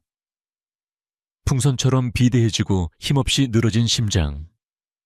박서준은 잠시 눈을 감았다. 그리고 이내 그의 손이 메스를 들고 움직이기 시작했다. 그의 움직임에는 한치의 망설임도 오차도 없었다. 마치 신이 조종하는 것처럼 정교하고 신속했다. 낡은 장비의 부족함은 그의 천재적인 손기술과 판단력으로 메워졌다. 수술실 안에는 오직 금속성 기구 부딪히는 소리와 모니터의 기계음, 그리고 박서준의 낮고 빠른 지시만이 울려 퍼졌다. 시간이 얼마나 흘렀을까? 드디어 공여자의 심장이 도착했다. 새로운 생명이 담긴 아이스박스가 수술실로 들어서는 순간 모두가 숨을 죽였다. 이제부터가 진짜 전쟁이었다. 유나의 망가진 심장을 떼어내고 새로운 심장을 제자리에 완벽하게 연결해야 했다. 혈관을 잇고 피가 새지 않도록 꿰매는 작업. 단 1mm의 오차도 용납되지 않는 극한의 집중력을 요구하는 과정이었다. 박서준의 이마에서는 땀방울이 쉴 새 없이 흘러내렸고 간호사가 연신땀을 닦아주었다. 그의 등 뒤에서는 유리창 너머로 이사회의 조사를 받는 최만식의 비참한 몰골이 TV 뉴스 속보로 흘러나오고 있었다. 하얀 성벽 안에 왕국은 무너져 내리고 있었지만 수술실 안에 그 누구도 관심을 두지 않았다. 지금 그들에게는 오직 눈앞의 작은 심장만이 세상의 전부였다. 마침내 마지막 혈관이 연결되었다. 클램프 제거. 박서준의 목소리가 조용히 울렸다. 심장에 혈액 공급을 막고 있던 집게가 제거되자 새로운 심장으로 피가 흘러 들어가기 시작했다.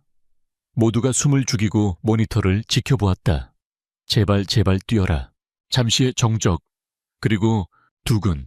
새로운 심장이 유나의 가슴 안에서 스스로의 힘으로 첫 박동을 시작했다. 두근, 두근, 두근.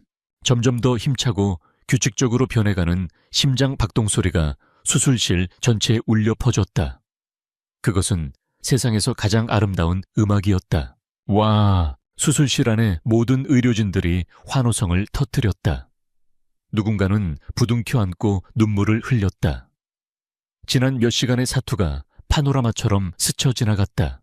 박서준은 지친 몸을 이끌고 한 걸음 물러섰다.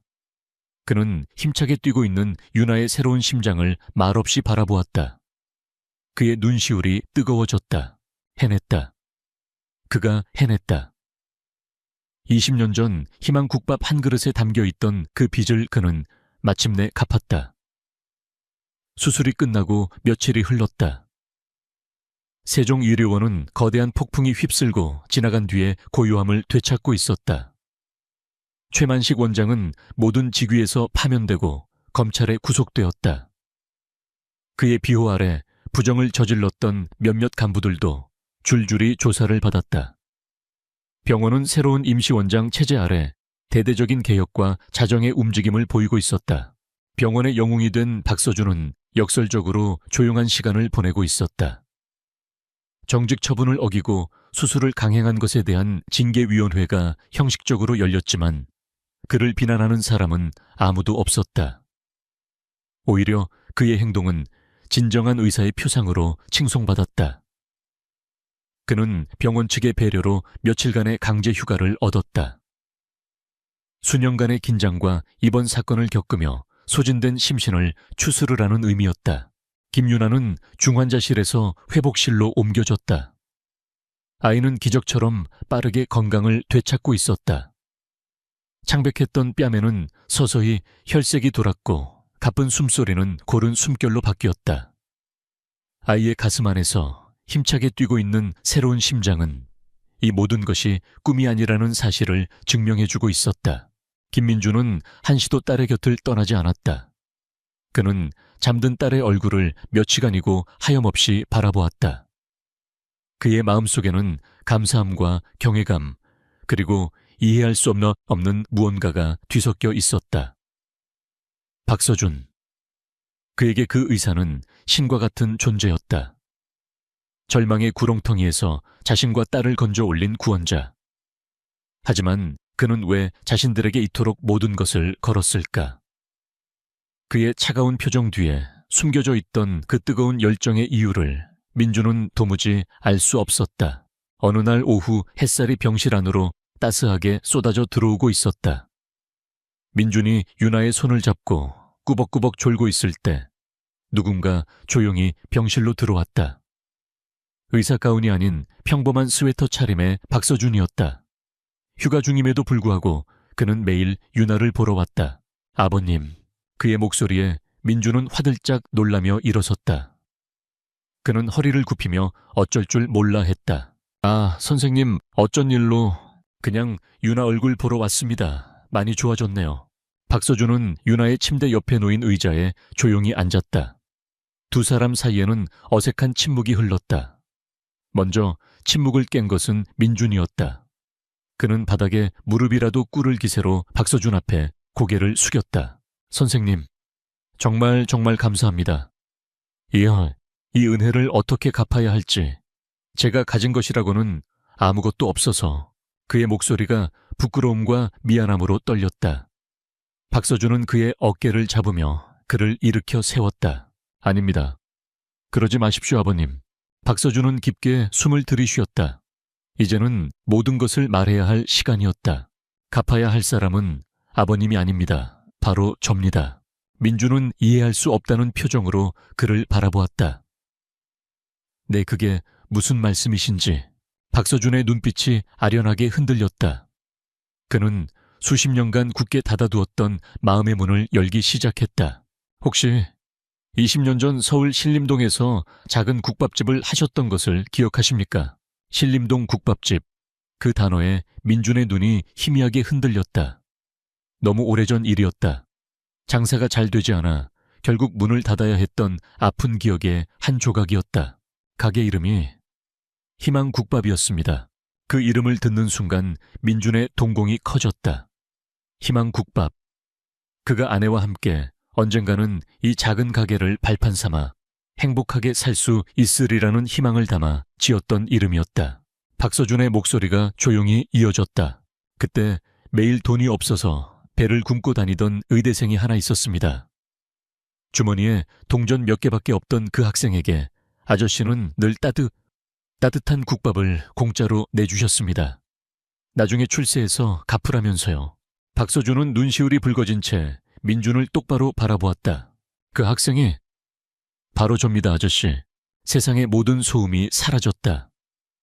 민준은 눈앞에 대한민국 최고 외과의사의 얼굴 위로 20년 전 깡마르고 배고파 보이던 한 젊은 학생의 얼굴을 겹쳐보았다. 믿을 수 없는 현실에 그의 입이 벌어졌고 아무 말도 할 수 없었다. 눈에서 뜨거운 것이 왈칵 쏟아져 내렸다. 그는 신음 같은 소리만 낼 뿐이었다.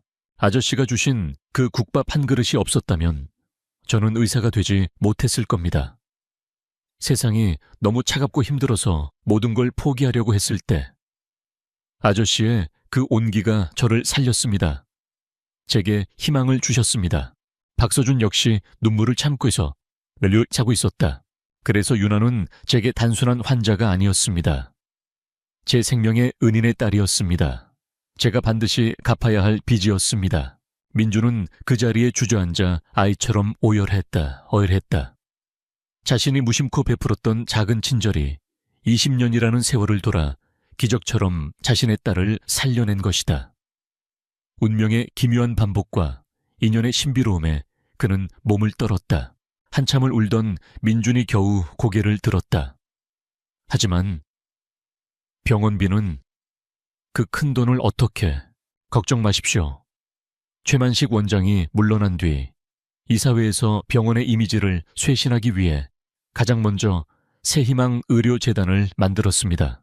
사회적 약자들을 위한 의료지원재단입니다. 유나는 그 재단의 첫 번째 수혜자입니다.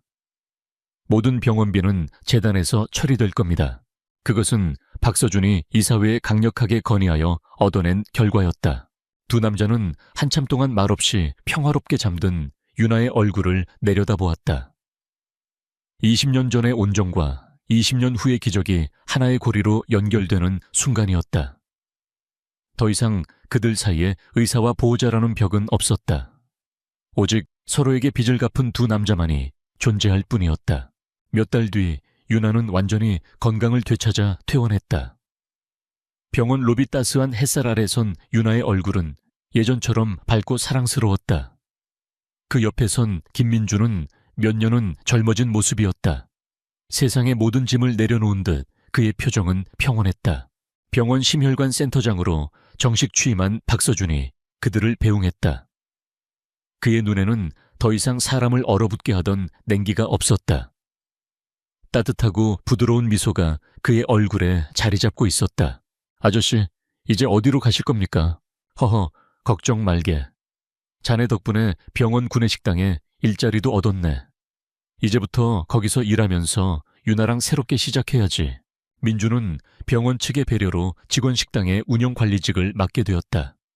그는 식당 메뉴에 희망국밥을 추가할 계획이라고 했다. 언제든 국밥 먹고 싶으면 찾아오게나. 이번에는 돈 받을 거야. 민준이 농담을 하자 모두가 웃음을 터뜨렸다. 박서준은 유나의 앞에 몸을 낮추고 아이와 눈을 맞췄다. 유나야, 앞으로도 지금처럼 씩씩하고 건강해야 한다. 네, 의사 선생님, 정말 감사했습니다. 유나는 꾸벅 인사를 하고는 박서준의 품에 와락 안겼다. 박서준은 아이의 작은 등을 가만히 토닥여 주었다. 세 사람은 병원 앞 눈부신 햇살 아래 나란히 섰다. 절망의 끝에서 시작된 인연이 마침내 희망의 결실을 맺는 순간이었다. 그들의 앞에는 과거의 아픔을 딛고 새로 쓰일 따뜻하고 희망 가득한 미래가 펼쳐져 있었다.